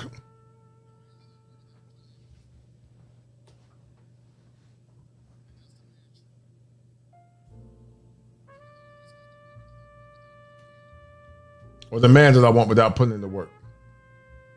41. So and it's like, as you get to 40, the pool has shrunk further. 50, even more so. And I've dated up I'm to gonna have a man late before 50s. I'm 50. I'm gonna have a man before I'm 50. Listen, I'm not Claim it, even. Lauren. I got something up before that, baby. I actually believe in the power of the tongue. So I believe, so you speak, so you have, and you will desire. I do want to speak to the fertility part because it's very important. It is. As I sit here with y'all today, you know, I'm literally on some fertility drugs. I am preparing for my embryo transfer in the next few weeks. Now, I am 40 years old, just turned 40 a couple. She preparing for an embryo transfer. And listen, this woman was married one time to a white man that she didn't value, perhaps. And she divorced him. Remember, 70 to 90% of divorces are initiated by women. 70 to 90% of divorces are initiated by women. So ask yourself the question, are you willing to put yourself in this negative predicament to be with a woman like Eboni K Williams? A couple weeks ago, y'all know I've been very transparent about my motherhood journey. I'm doing it solo by choice. Y'all know I froze eggs at 34 years old. I'm doing this. I'm excited to be a mom. I'm scared as hell. I know it's going to be the hardest thing I've ever done in my life, and yet I cannot wait to enter this mother era of my life. And also, Lauren, I don't think this is how most black she gonna start this mother era, and 9 times out of 10 she gonna start it without having a father in this child's life. This child is not gonna have a father, and she's gonna start it without having a father in this child's life. Now tell me if that make any sense. women want to do it. Why? I was going to say, why solo by choice? Well, several reasons. Number one, I'm no longer willing to wait to activate my pursuit of motherhood. I'm no longer willing to wait. I've been married and divorced in my late 20s. Mm-hmm. I had also a long-term relationship many years ago. I ended an engagement during the pandemic. I'm ready for my baby. Right. I am ready to build my legacy in this way. I am ready to pour into someone other than me, finally. It took me a very long time to get here. And listen, she's ready to pour into someone else finally. She's still very dysfunctional. Because it's not, even though it's your eggs, that seed still belong to a man. But you see how they minimize the importance of identity to the father. Thus, we continue this foolishness and this crazy cycle of family and generation dysfunction. Her frozen eggs don't have a father, just like she didn't have a father. When she ready, right now, she ready. Okay. Mm-hmm. Now, I don't think that most women, most black women, desire doing this journey alone. That's I very don't. important. What It's you're very saying is very important. important. And I know that you mentioned yesterday the egg freezing, so let's talk about that. Yeah. Because I think that is marketed, not just you, Lauren. I think in general, that is in a lot of these comments, right? Well, girl, just freeze your eggs and don't worry about the rest. Nah, that's some bullshit. Because I'm here to tell you because I'm living it, right? I froze eggs at 34. I never thought in a million years I would need to use them, right? Mm-hmm. Because why? I was in a loving, committed relationship. These were my spare. Mm-hmm.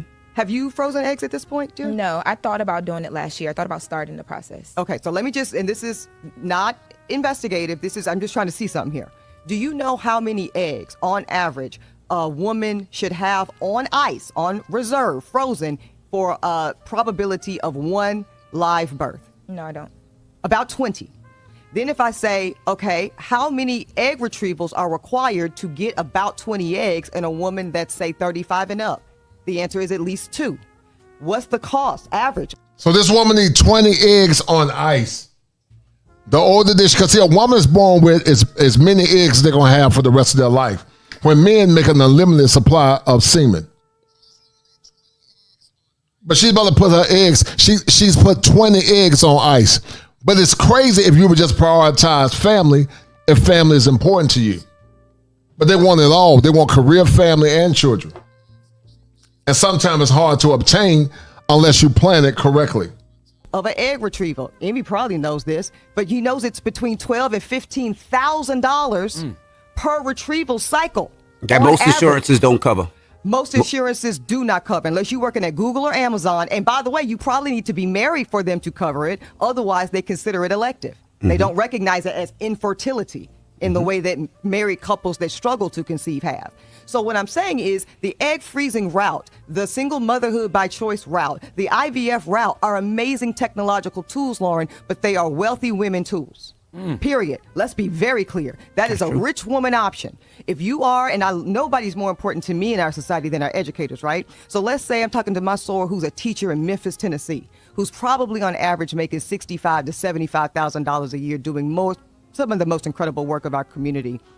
Where's that sister getting $30,000 for 2 retrievals, or even $15,000 for one? And that's before I've done a transfer. That's before I've had a failed transfer and having to do another one, which Envy has experienced, and thank God they had a healthy baby subsequent that naturally. Right. But you see what I'm saying? It's just more to it than just freezing eggs. I get you. I think with that part, for me, I was speaking from my own personal experience. And I think that, like, hearing you respond to it, I can understand your response to what I said.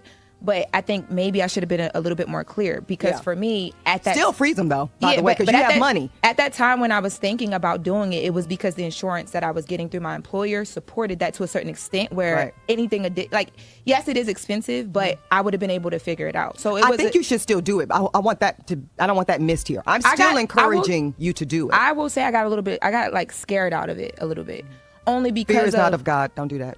But more so because of what like Envy shared with me, what you talked about, like going through all of that and then I'll go with you to not work, right? I'll go with you.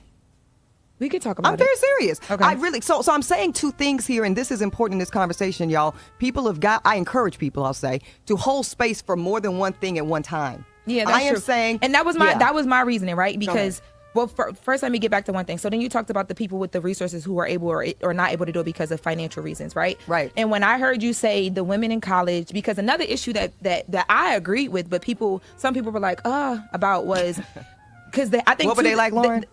Right. The headlines didn't help, right? Because you're right, Scrotum Sack. It is rebellion. It's coarse. The course is rebellion. It's serious rebellion. You're 100% correct. The rebellion to play their role as a woman forces them to take their crazy route. This crazy route, yes. What the headlines are saying is like, Eboni K Williams is saying while you're in college, you also should be trying to get a ring to her. Like people, there's a big if, which you acknowledge. I pointed that out because that matters, that right? If that is one of your primary goals, if you choose that. But but I think when you said that with the women in college, I thought about me and my friends in college, right? While we're in college, we don't have the money to do that. But when we graduated, we all became very successful in our careers, financially doing well. We had that resource because we were Black women who took the time to get our education and then apply it to what we wanted in life. So I instantly put those women in that category. So I didn't even think about the people who weren't financially able, because I thought that the people that you were speaking to, back to your point of who you were talking to, were women that one day would be able to do it. And the reason why I was like, that's not what I wanted to hear, was because I felt like how I've been spoken to is like, people will tell you not to do things, right? Because they will say, okay, well, it's going to be financially hard, or where will you get the resources? And it's like, why can't I afford to do it? Like, yeah, but you understand clearly. If you've, I'm not sure for how familiar you are with my content, Lauren, but the folks here in this room that are, everything I talk about is about prosperity and living a first-class American wealthy existence for Black folks, period. I know that you do that, but when I hear that, and I know how people will take it, and the conversation will run. Some people will take it and the conversation will run. They may not know that, and they may not present it that way. So now, to me, I feel like I put a dark cloud, because now you're like, okay, these women are in college, and then most of I know I'm a Black woman, so when I'm hearing that, I'm instantly like, okay, people are going to use this to be like, the Black women who graduate with the degrees, they don't have those options because of A, B, C, and D. Number one being finances, no, it's right? the opposite, and that's not right? They don't have the options because they don't understand the value system. They don't understand the value system because it's Black love without consent. You're not consenting to the men that ask the men what they want.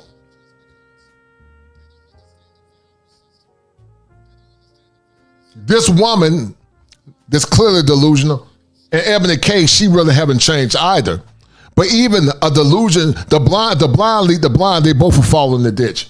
And this is what you have here. It's the blind leading the blind, because Ebony's still blind. Even though she got some knowledge, she's still blind to the truth.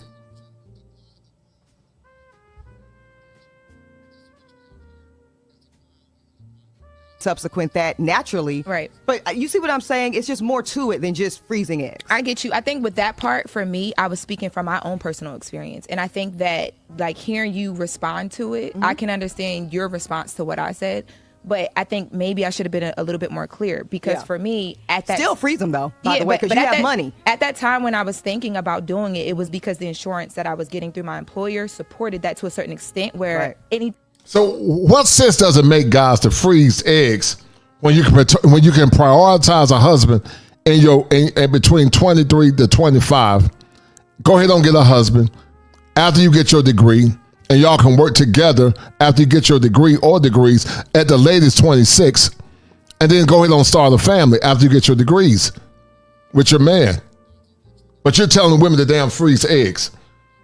That's why I'm telling you guys, you will be a fool to marry the typical woman in the West. Like, yes, it is expensive, but I would have been able to figure it out. So I think you should still do it. I don't want that missed here. I'm still encouraging you to do it. I will say I got like scared out of it a little bit, only because fear is not of God. Don't do that. But more so because of what, like, Envy shared with me, what you talked about, like going through all of that, and then I'll go with you to not work, right? I'll go with you. We could talk about it. I'm very serious. Okay. I really, so I'm saying two things here, and this is important in this conversation, y'all. I encourage people, I'll say, to hold space for more than one thing at one time. Yeah, that's I am true. saying, and that was my reasoning, right? Because, well, first let me get back to one thing. So then you talked about the people with the resources who are able or not able to do it because of financial reasons, right? Right. And when I heard you say the women in college, because another issue that I agreed with, but some people were like, about was... Because I think what were they like, Lauren? Right. The headlines didn't help, right? Because what the headlines are saying is like, Eboni K Williams is saying, while you're in college, you also should be trying to get a ring too. Or like people, there's a big if, which you acknowledge. I pointed that out because that matters, that right? If that is one of your primary goals, if you choose that. But but I think when you said that with the women in college, I thought about me and my friends in college, right? While we're in college, we don't have the money to do that. But when we graduated, we all became very successful in our careers, financially doing well. We had that resource because we were Black women who took the time to get our education and then apply it to what we wanted in life. So I instantly put those women in that category. So I didn't even think about the people who weren't financially able, because I thought that the people that you were speaking to, back to your point of who you were talking to, were women that one day would be able to do it. And the reason why I was like, that's not what I wanted to hear, was because I felt like how I've been spoken to is like, people will tell you not to do things, right? Because they will say, okay, well, it's going to be financially hard, or where will you get the resources? And it's like, why can't I afford to do it? Like, yeah, but you understand clearly. I'm not sure for how familiar you are with my content, Lauren, but the folks here in this room that are, everything I talk about is about prosperity and living a first-class American wealthy existence for black folks, period. I know that you do that, but when I hear that, and I know how people will take it in the conversation will run. Some people will take it and the conversation will run. They may not know that, and they may not present it that way. So now, to me, I feel like I put a dark cloud, because now you're like, okay, these women are in college. And then most of I know I'm a black woman. So when I'm hearing that, I'm instantly like, okay, people are going to use this to be like, the black women who graduate with the degrees, they don't have those options because of A, B, C, and D. Number one being finances, no, it's right? the opposite, and that's not a right? conversation that I don't want. No. To me. So I think that's so interesting that's the way you heard it. I believe that's the way you heard it. But I think that there are also people that hear it the complete opposite way, Lauren, and we have to make the space for that. I hear you saying you heard my commentary in general, and you heard a woman advocating for a glass being half full. Half empty rather. And then there are those that heard what I was saying and was like, shit, that's some great perspective. I wish someone would have told me when I was positioned to do something about it. I am certainly going to advance this piece of advice and commentary to my children, or the kids in my church, or the kids in my, Jack and Jill chapters, or whatever in the world, and making sure that they have this piece of knowledge or optionality that I'd never had, because no one ever told me, and they're seeing it as the glass half. But the point is, if someone would tell them, the point is, or the question is, would they receive it? Would they receive it if someone did tell them? And people are trying to tell them now, but will they receive it? That's the question. That's the $1 million question. Will they receive it if someone is telling them? Full. And I love that for them. But do you feel like the blogs and a lot of people that reported on it picked it up that way? I think the LA Times did. And I feel like what Ebony just said now is very important. All Ebony is saying is this isn't ideal, and you don't want you don't want folks to have to necessarily go through this. For me, let me just reiterate that, because that's very important, because these stakes are very high, Lauren. I'm $50,000 into IVF journey by myself, so I don't have a husband splitting that with me, which there's reasons why that's preferable for me.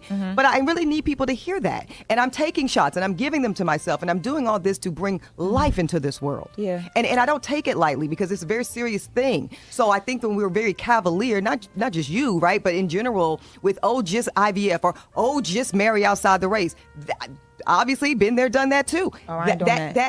Well, I heard some Snow King commentary earlier. I said that guy was cute. I was cute. Now I can't eat. Well, hold up, guys. We got to take some calls. Yeah, we got to take some calls. Oh my God. We got to take some calls. 800. Now listen what she said about Snow King commentary. Imagine if a man said something about a Snow Queen. But once again, black men can't have any standards unless the standard is approved by black women. Black men can't have standards unless the standard is approved by this gynocratic order called black women. Doing this up because I feel like people don't get this. 105.1. If you listen, okay, let's go. We got to take some calls when we come back, and I just want to say this. I just want to say this. Most people don't know what Ebony's going through right now with the in vitro and fertility. Yeah. No, because most people haven't been through it. And the fact that Hold in Court podcast. Thank you, Charlamagne. But the people that listen to Hold in Court, they get that every day. But the fact that she has to do it by herself is a lot. Like, she has to put them shots in her stomach and all that by herself. Thank you, Envy. And most people don't know it. Like, I can't even imagine if my wife had to do it by herself, or a woman having to do it by her. But see, here's the problem. You don't have to put shots in your stomach, ma'am. If you'll start being selfish and start prioritizing your family. You don't have to put shots in your stomach if you will prioritize your family in your younger years. Herself and go to those doctor's appointments. It's a lot. Be in that waiting room by yourself. Yeah, it's a lot. I can't imagine that. And the transfer. We'll take some calls when we come back. We got to talk about the stuff that we agreed with too, because a lot of people agree with some things. I'm sure the callers will probably get to some of it, but we ain't got all that much time, guys. Okay, 800-585-1051. Let's go. It's the Breakfast Club. Good morning. Morning, everybody. It's DJ NV, Charlamagne the Guy. We are the Breakfast Club. Our special guest host, Lauren LaRosa, is here, and Eboni K Williams is still here. We're having a grown-up discussion this morning, and we're opening up the phone lines. We're going to let you guys out there get a chance to chop it up with Eboni K Williams, all right? 800-585-1051. And we just want to say it's a respectful conversation. So as soon as the disrespect happens, we're banging on you. That's so right. just No let bus that know drivers. right now. Okay, bus driver gate has happened. We're on to something else now. You stop it, Charlamagne. Hello, who's this? Good morning, Chris. Hey, Chris. This is I don't even think we should be talking to guys. I don't want to hear from any men. Yeah, I don't think we should be talking to no men about this. This is not a conversation for men to co-op and celebrate their mediocrity. I agree. Jesus. Back to the bigotry of low expectations. Listen to this drag, guys. Listen to this drag. This is not a call for men to celebrate their mediocrity. And once again, this woman is educated, but she's an educated fool. Because your degrees alone, ma'am, doesn't make you symmetrical or worthy or qualified for a relationship. I wouldn't even look at Eboni K Williams if I was a bus driver or a janitor, because she's very toxic, and she have not changed. She have not changed because she don't understand what men want or care about what men want. Because, ma'am, you're extremely mediocre. You're below mediocrity. Your law degree does not make you worthy of a quality man.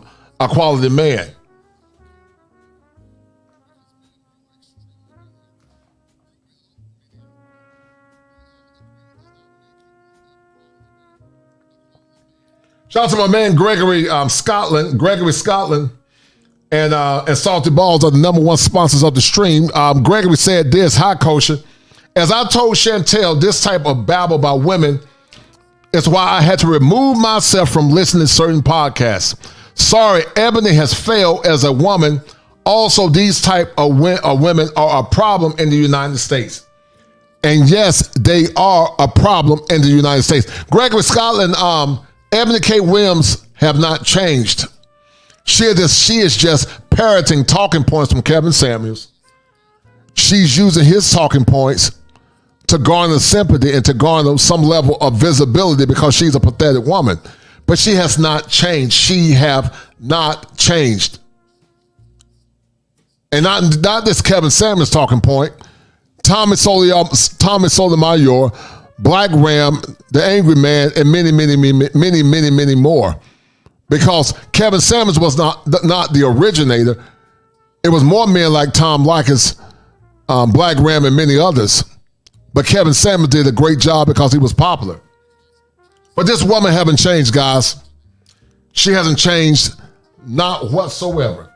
Because listen to the misandry dripping off her voice. And Gregory Scotland, you are one of the number one sponsors. Thank you, sir. That's a bet, right? That's a deal, right? That's a deal, right? That's a bet, right? That's a deal, right? That's a deal, right? Got 5 on it.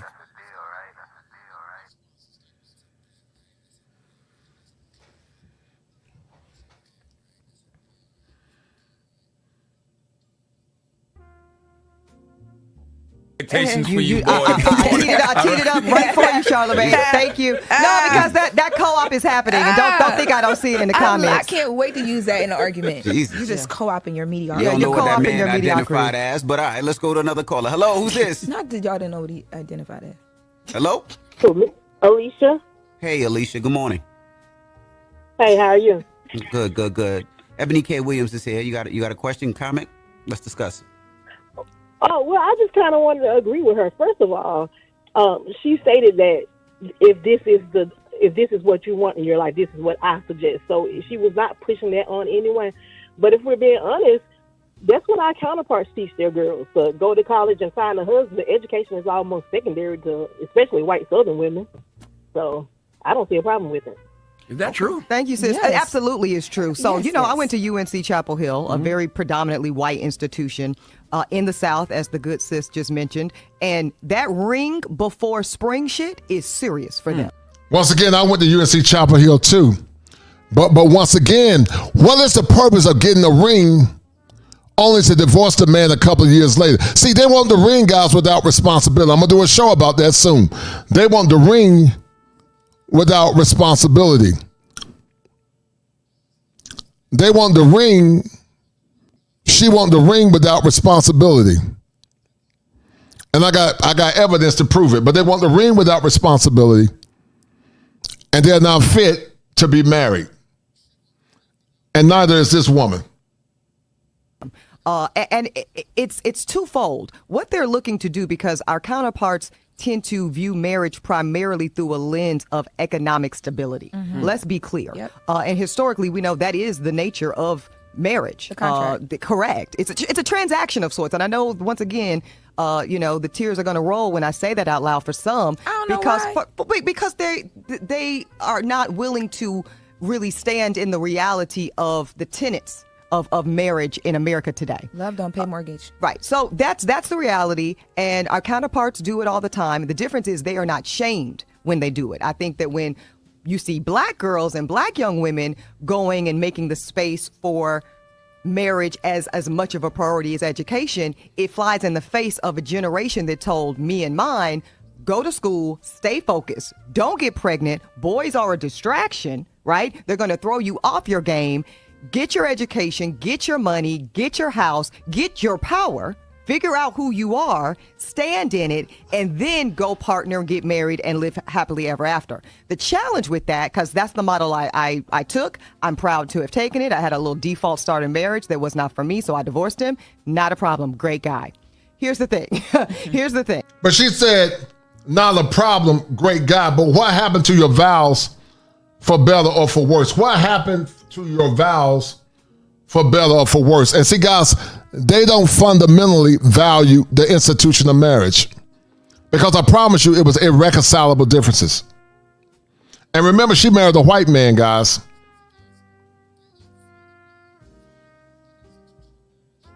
That's why you can't take women like this serious. Is most black women do want the traditional marital nuclear family model. And when you get to a certain level of income as black... No, they don't. They want it, but they want it under their own terms. They want the traditional model when it benefits them, and they want to be modeling also when it benefits them. You can't tell me you want the traditional model when you got a bunch of bodies. You can't tell me you want a traditional model when you call your husband a partner instead of calling him a husband, the leader of their home. You don't want a traditional model, because a traditional model is where the man is the leader, his wife follows him, and he allows his wife to have a level of autonomy that's consistent with the talents that God has given her. But you don't want a traditional model, ma'am. You're lying to yourself, and you're also lying to the people that are listening. Women, a certain level of power, a certain level of being able to travel the world on your own dime and be in the Sky Lounge without some dusty son swipe. That shrinking happens. The shrinking happens. And also, let me tell you what else. You move different, sis. You move. You think your swag is on 1,000 today and it's very high, and I love seeing it. Wait till you're over that $1 million a year mark of income. Wait till you own your $1.7 million property in your own name, and only your name is on the deed. Based on a true story. Listen what she said. Until you own your $1 million property, your own name. That's not traditional, because traditional is about interdependence. But see, Eboni is talking tradition under our independent model instead of talking tradition in an interdependent model. This woman is not fit for the office of marriage. They want the ring without doing the thing. She wants the ring, but they don't want to do the work. She's not ready or worthy of the office of marriage. And that's why you young men will be a fool to even consider women like her. I would look past her, focus on yourself, stack your money, and travel abroad, man. Because this woman has already divorced a man. So Eboni have not changed, and she's way past the damn danger zone. That's it. So I'm just saying, you ain't nobody's gonna be able to tell you shit unless they're coming all the way correct. Period. And that's gonna make that pool rather even smaller. Go ahead, Envy. Let's take some more calls. Yeah, sorry. Hello, who's this? You can come correct, ask Will Smith, and you still can't tell him nothing. That's why they so entitled. You can come correct, and you still can't tell them nothing.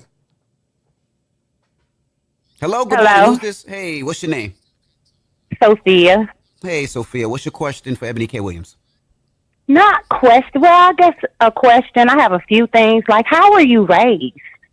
I seen that you were 40. I'm 48. I'm a black woman raised with black women. We were not raised to go look for a man. We were not raised to. Here's where they're both wrong. Number one, you should never be looking for a man. You should never be looking for a man. You should never be looking for a man. You should put yourself in a position to get a man, but you should never be looking for a man. He that finds a wife finds a good thing and obtain favor from God. You should never be looking for a man. Your femininity, the way you carry yourself and putting yourself in environments will get you the man that you want. But see, looking for a man will symbolize that you are being masculine. You're being in your masculine when you're trying to find, because the masculine is doing. But if you're truly feminine, you don't have to look for a man.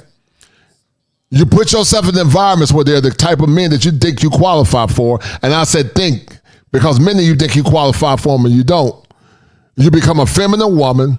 You become the kind of woman that man need to be part of that man's program. And then you link up with that man and become the kind of man that that man wants. But you don't say no silly stuff like they didn't teach us how to find a man. That's out of order. And see, guys, that's why most women in the West are so dysfunctional, because they don't understand role and order. You should never be trying to find a man. The man will find you if you're in the right place and you're doing the right thing. But many are not in order. Many are not in order. Many are uncouth.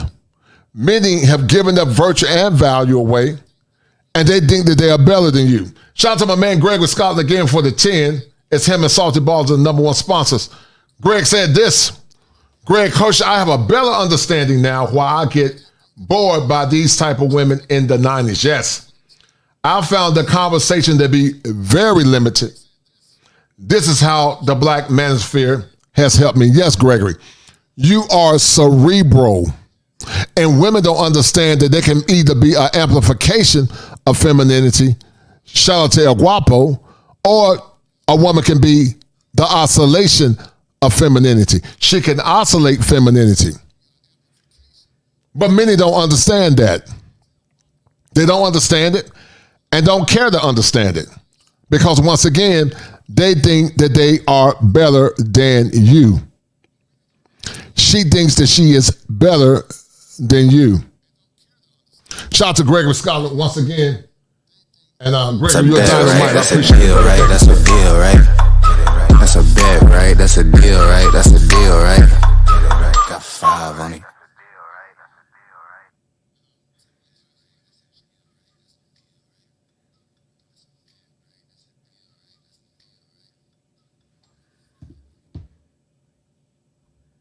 It doesn't matter. Like, we wasn't raised to just go look for a ring. Oh my God, I just have to have a man. We were raised to respect ourselves, to love God. And if God saw fit for us to be married, our husband would find us. Like, how can you say you love God, ma'am, when many of these women have had many men? Some have had deletions.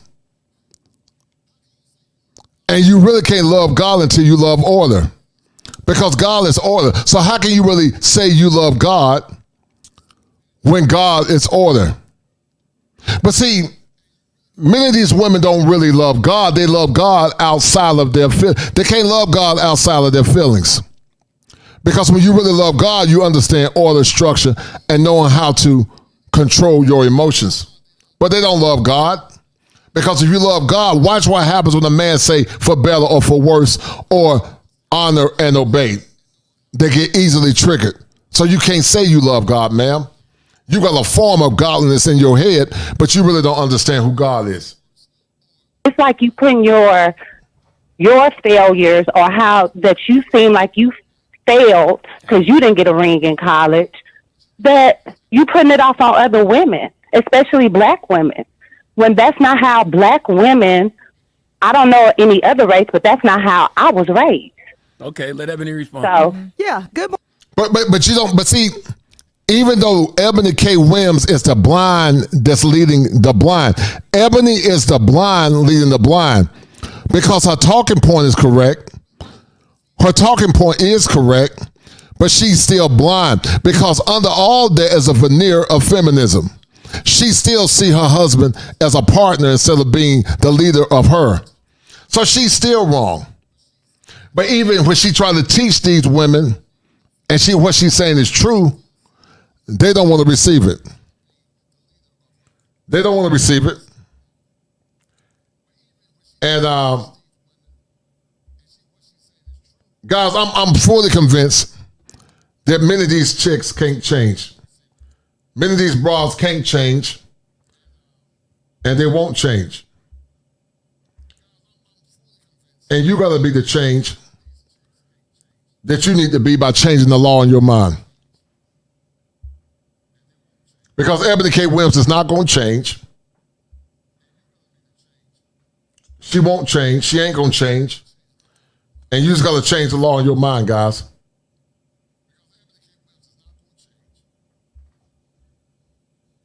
Morning, good sis. So listen, I was raised by a God-fearing, incredible black woman named Gloria, who raised me to go to school, go to more school, get the bag, and stand in my truth and power. So that's the first answer to your question. So she says, stand in my truth. That's another cognitive distortion. Let me show you guys something. That's another cognitive distortion. Because there's no such thing as your truth. Because based on that, then, if a man said, my truth is, I don't want women that are ran through, it's a problem. If a man said, my truth is that I don't think traditional women, that modern women are fit for marriage, that's his truth. But see, if a man use that foolishness and say his truth, then they got a problem. So there's no such thing as your truth. Beware of people talking about their truth. Because she got the bag, but at the same time, she was raised by a masculine mom, and she lived through the vicarious trauma of her own mother. And she can't even see it. She can't see it.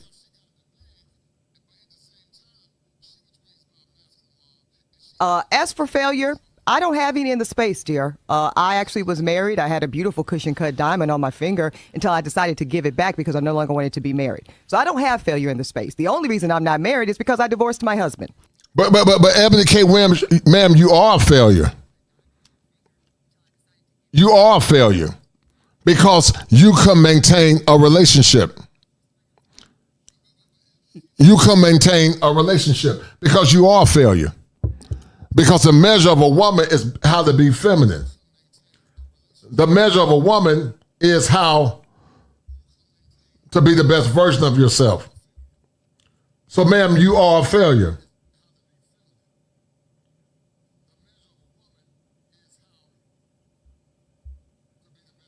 But see, we live in a world now where they celebrate divorces, guys. They celebrate no-fault divorce. So in the past, when people got a divorce, it was seen as a failure, but it's not seen as a failure now because there are no consequences. There are no consequences.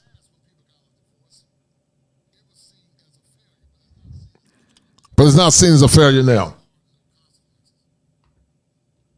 Now, as to putting this on black women, I'm doing no such thing. What I know for fact, because I have sorority sisters, I have good friends, I have a strong global sisterhood of black women who tell me, some of them tell me that despite their success, despite their careers, and despite their money, they, in their heart of hearts, still desire marriage. It is something that they want. And I think we got to get rid of shaming black women for wanting what they want. It's not. I'll give you this as a handbag example. Some people, they want marriage, guys, but they don't want to be a wife. They want marriage, but they don't want to be a wife. But they don't want to be a wife, and that's the difference. You can get married all day, But if you don't understand the importance of being a wife, that's a problem. They want marriage, but they don't want to be a wife. And because they want marriage and they don't want to be a wife, those marriages don't last long because 70 to 90% of divorces are initiated by women. People like Birkin bags.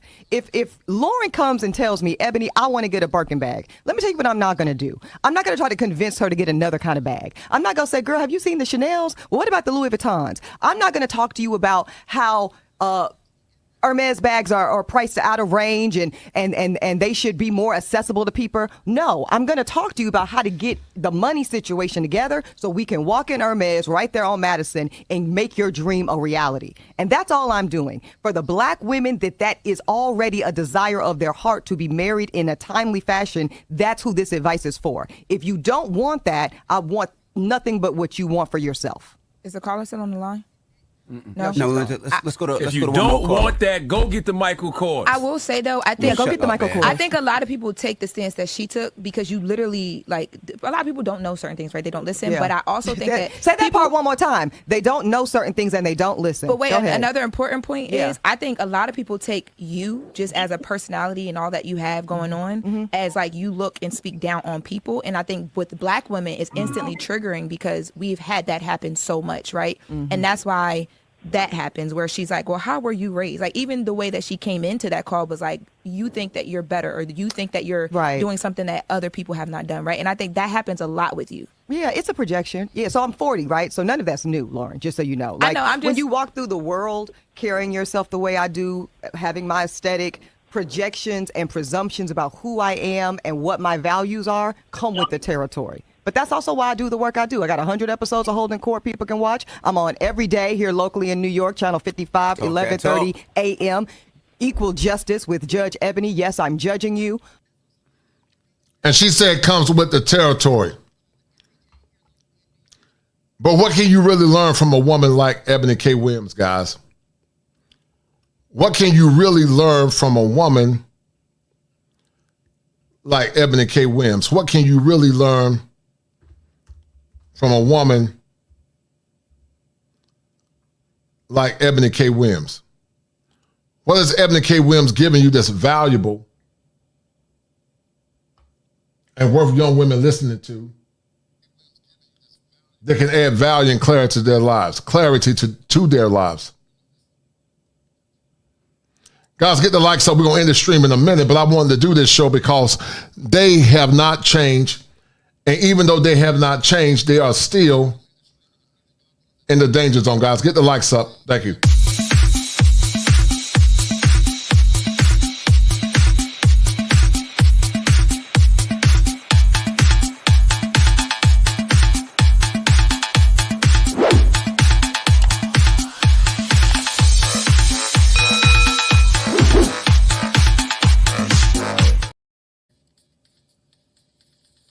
And you're right, Gregory. She is very boastful.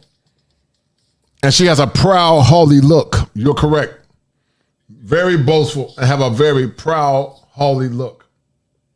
And several other things. I got 2 books out, including Bet on Bike. What'd you say, baby? I saw Equal Justice in Vegas. You saw it? Yeah. Yeah, it's nationally syndicated. I'm in 85% of American homes. So there's lots of content to consume. Well, let's go to another call, and I just want to put out there, Eboni K Williams is talking that talk. She has a gold 35 Birkin bag with, thank you, baby. Look like gold hardware. You're correct. There. Yellow gold. Thank you, Envy. Yeah.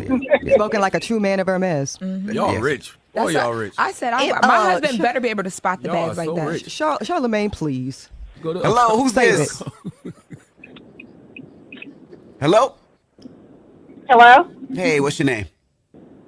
Hi, my name is Tish. I'm calling from Houston. Hey, Tish, what's your question for Eboni K Williams? It's not really a question. I'm just saying well, first of all, good morning to everybody. I just want to say that I am Team Ebony, and I don't see anything that she's saying is wrong. She's let her platform, everyone who follows her, know that as an older woman, I'm just giving you advice. I've been there. I've been through college, and this is my feelings based on my experiences, and I just feel like she should be respected for it. Okay. Well, thank you for calling, Mama.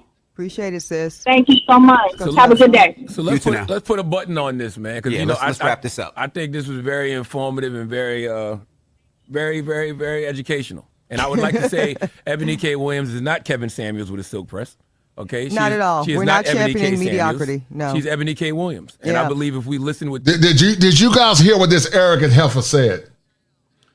Did you hear what this arrogant heifer saying?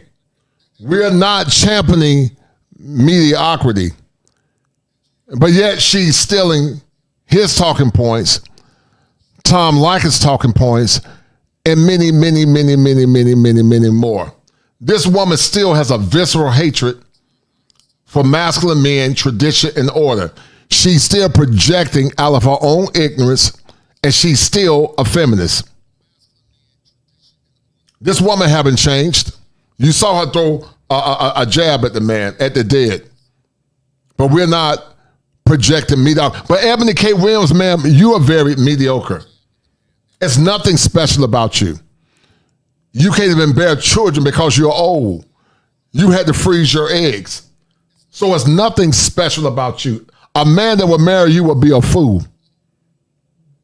A man that would marry you, ma'am, would be a fool. He would be a fool.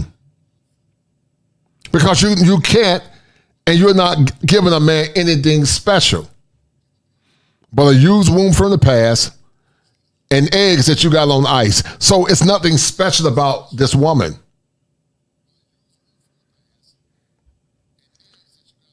And you're right, Gregory. They are weak. I totally agree. Because I would have told her, ma'am, you're the epitome of mediocrity. Because you couldn't even say married. Because you're so selfish and you're uncouth. The intent to understand and not reply, you would learn something.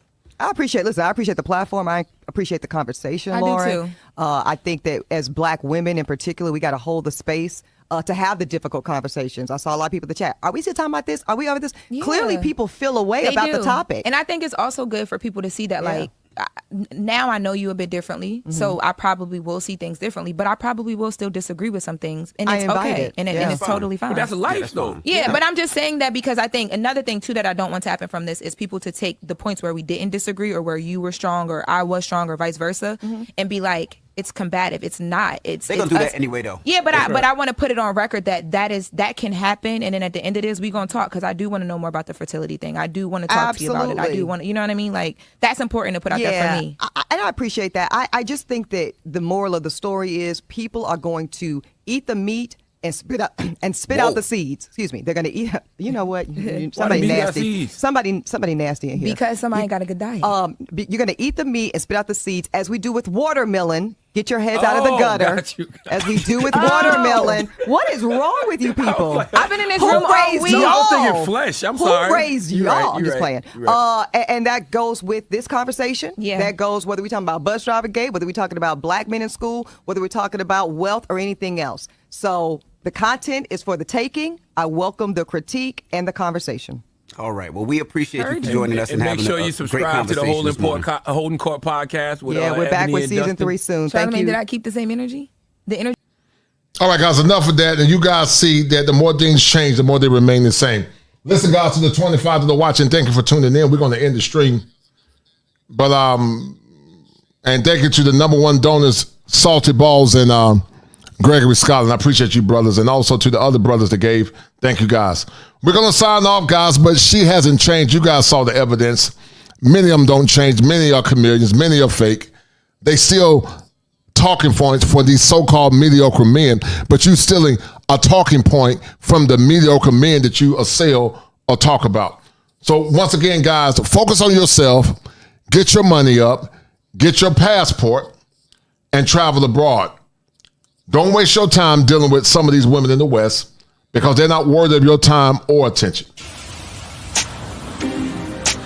I'm tired of America, so I'm hitting Richie on the net. I got the tickets, that's a bet. We need to link, my brother set it up. Damn, I didn't had enough. Ooh, I won't lie. Can I get a little shake with them fries? My skin tone is matching your eyes. Black men, you know we like them thighs. And baby, she can do it all. Your land is my land. Cut through. Gregory Scholar said, for the 5, this is why red pill and the manosphere are very important spaces because of weak men like this. And they are very weak. And I have no respect for women of such ilk. But anyway, guys, we're signing off, and they keep lying on them brothers, guys. Gregory Scholar, thank you once again. You and Salty Balls, as you guys are the #1 sponsors. Let me see, 20, 30, 35. And Gregory, thank you, brother. You always come through, guys. But we're about to sign off. We will be back again. And I appreciate it, guys, to the few that were here. I think I scheduled my show at the wrong time. Too many people talking about the same topic. So I got pushed down. But anyway, guys, thank you for tuning in. And this is a typical modern woman. Thank you, guys.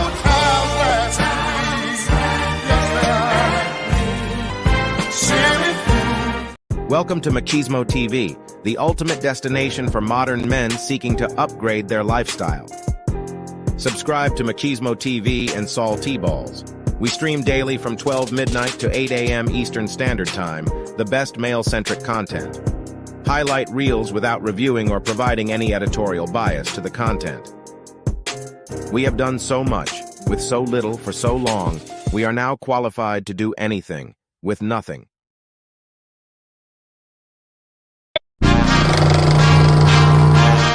I just want to do God's will. And He's allowed me to go up to the mountain. And I've looked over. And I've seen the promised land. I may not get there with you. But I want you to know tonight that we as a people will get to the promised land.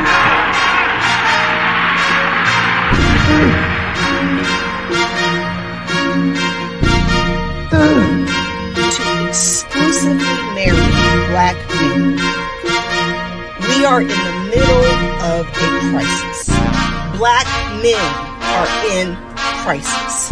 And anybody who denies that black men are in crisis is ignoring the data, the science, the research, the statistics.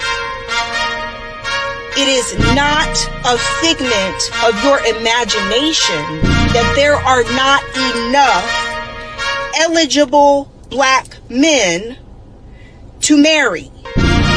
It's been an honor serving with you all. Autobots, roll out. We roll. Nanobots, transform. She lie on them brothers, separate uncles and nephews and cousins and try to pin us against mothers. How you a woman but ain't got a man for protection, but you undercover? How do you think that we suffer? Thought we were sisters and brothers. Now you get birthed in the gutter. When they rap, they the same ones that cut you. Be the same ones who yelling they love you. Be the same ones who calling me nigga. After that wanna say I'm his brother. Yeah, she lie on them brothers. Yeah, she lie on them brothers. Yeah, she lie on them brothers. Yeah, she lie on them brothers. So all going on in your man, you don't get it. And using your women as splitters, then hit us. Put you in place in our family ruin. Target your boys, you don't see what they doing. We gotta beat them, you wanna join them, we just leave them. Your feminist feminism, more like treason. Politics, you don't even follow leaders. First is master, probably cause of your Jesus. God is white. Isn't it obvious? Well, that is obvious, but we don't know if it's obvious that God is white. The Honorable Elijah Muhammad teaches us that Jesus did not have blonde hair and blue eyes. The Honorable Elijah Muhammad teaches us that the images of Jesus that are on prison walls and churches throughout the world are not historically correct, because history teaches us that Jesus was born in a region where the people had color. There's proof in the very Bible that you ask us to read in Revelation, 1st chapter, verse 14 and 15, that Jesus had hair like wool and feet the color of brass. Just what are you saying? I'm not saying anything. I'm proving to you that Jesus was not, and I might quote one of our Indian brothers, he was not a pale face. This would have been a dick, you didn't believe it. You reap the benefits from your achievements. Penitentiary, all we get is to eat it. But God on our side, baby, we gon' beat it. She lie on them brothers. She lie on them brothers. I'm big on you. I'm the biggest, baddest. Separate uncles and nephews and cousins and try to pin us against mothers. How you a woman but ain't got a man for protection, but you undercover? How do you think that we suffer? Thought we were sisters and brothers. Now you get birthed in the gutter. When they rap, they the same ones that cut you. Be the same ones who yelling they love you. Be the same ones who calling me nigga. After that, wanna say I'm his brother. She loud the brothers. She loud the brothers. She loud the brothers. She loud the brothers. She loud the brothers. She loud the brothers. She loud the brothers. She loud the brothers. Breaking all these black men with what? And they don't give a fuck. Yeah, this man hit me fucking with grabbed a rock and he hit me in my fucking face because I would have given him my number. And all y'all just fucking watch. Y'all see that shit? Y'all see that shit? What y'all do? I want y'all to be a man. I want y'all to be a man and fucking do something. Y'all gonna let a man hit me in my face. Roll out, transformer, roll out, transformer, roll out, transformer, roll out, transformer, roll out, transformer, roll out, transformer, roll out, transformer, roll out, transformer, roll out, transformer, roll out, transformer, roll out. Thing.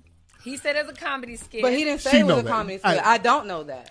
But I told you I wasn't. But okay, and I let it go. You didn't let it go. I'm not talking about it. You are. I don't give a fuck if you was a pimp or not. But I don't give a. You keep asking me stupid shit. I did not. Why do you keep what asking other me stupid shit do I ask you? What other stupid shit do I ask you? Bring your fucking voice down. No, you don't talk to me like that. Bring your voice down. No, you don't talk to me you like bring that. your You're voice not my down. daddy though. You can leave. You can leave. You can leave. You can leave. There you go. No. Let her go. No. Let her go.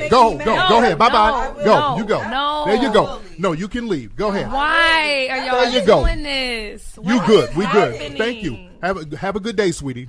What is going on? How did this all right. No. It's good. There you go.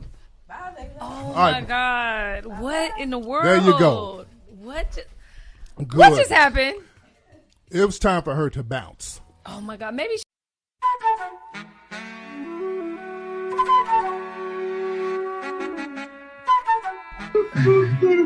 I know that Asian out of respect to minorities. What the fuck? Stop!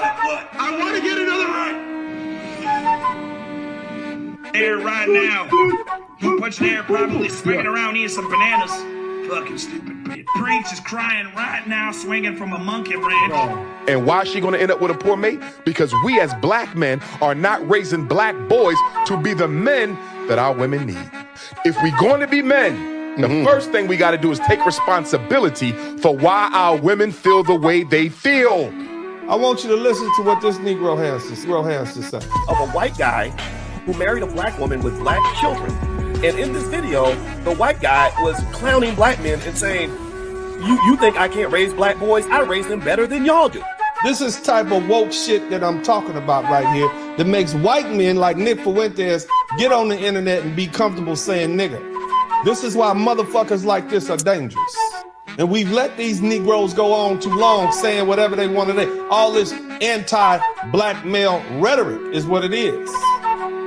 This is why motherfuckers like this are dangerous. And we've let these Negroes go on too long saying whatever they want to say. All this anti-black male rhetoric is what it is. We got too many PhDs screaming they woke. Sleep on the land and take us off for a joke.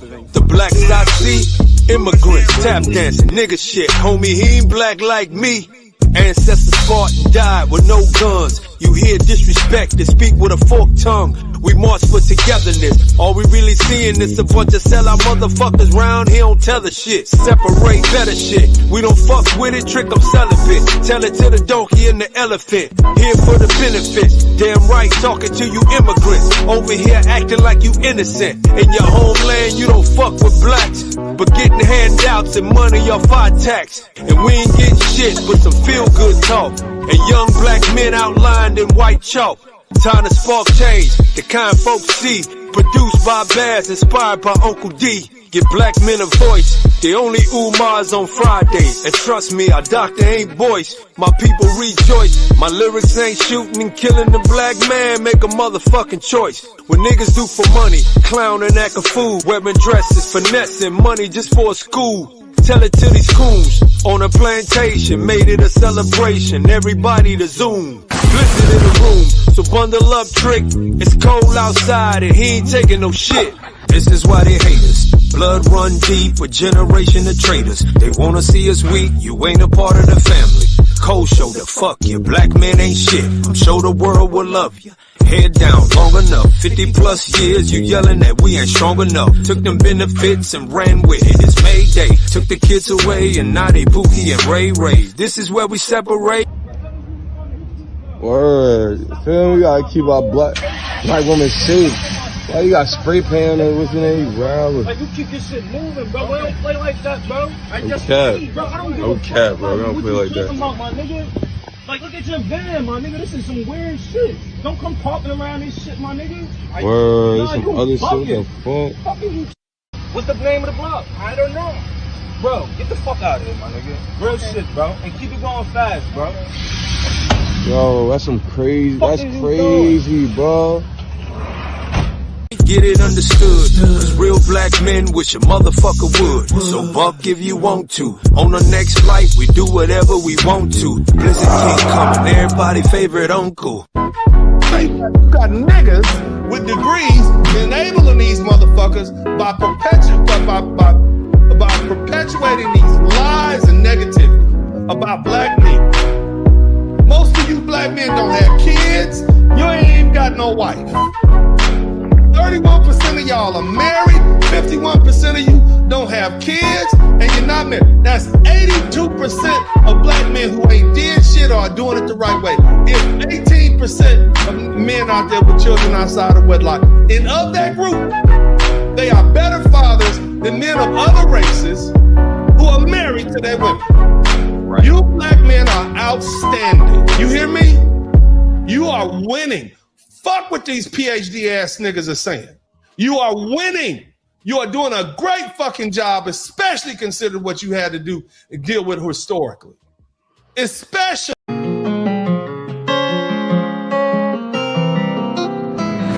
my friends go, it was simple. When the ends low, switch the tempo. I go right, I got heart, I won't die, I'ma fight. I go down, then I strike. I go hard day and night, yeah. I go hard day and night. 1-to-1, no surprise. See the hate in their eyes. My brother's blood money bleed. I got the game in the squeeze. What would you do for some green? What would you do for some blues? Go pick and choose the fam of the cheese. Some people not built like that. Some people get killed like that. Pressure like water, lights, mortgage. I've been at bills like that. Now I got kids like that. No wonder why I feel like that. Some people go to war for nothing. Me, I go to war for something.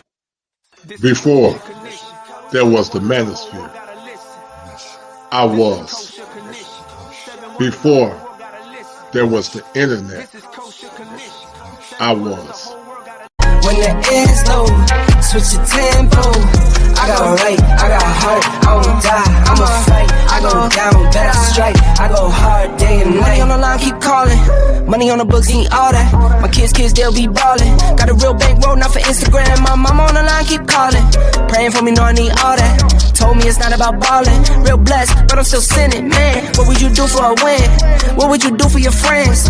What if this life is a foe? What if the dogs pretend? What if you roll to the end? What if you started again? Fire! The Kosher Clinician.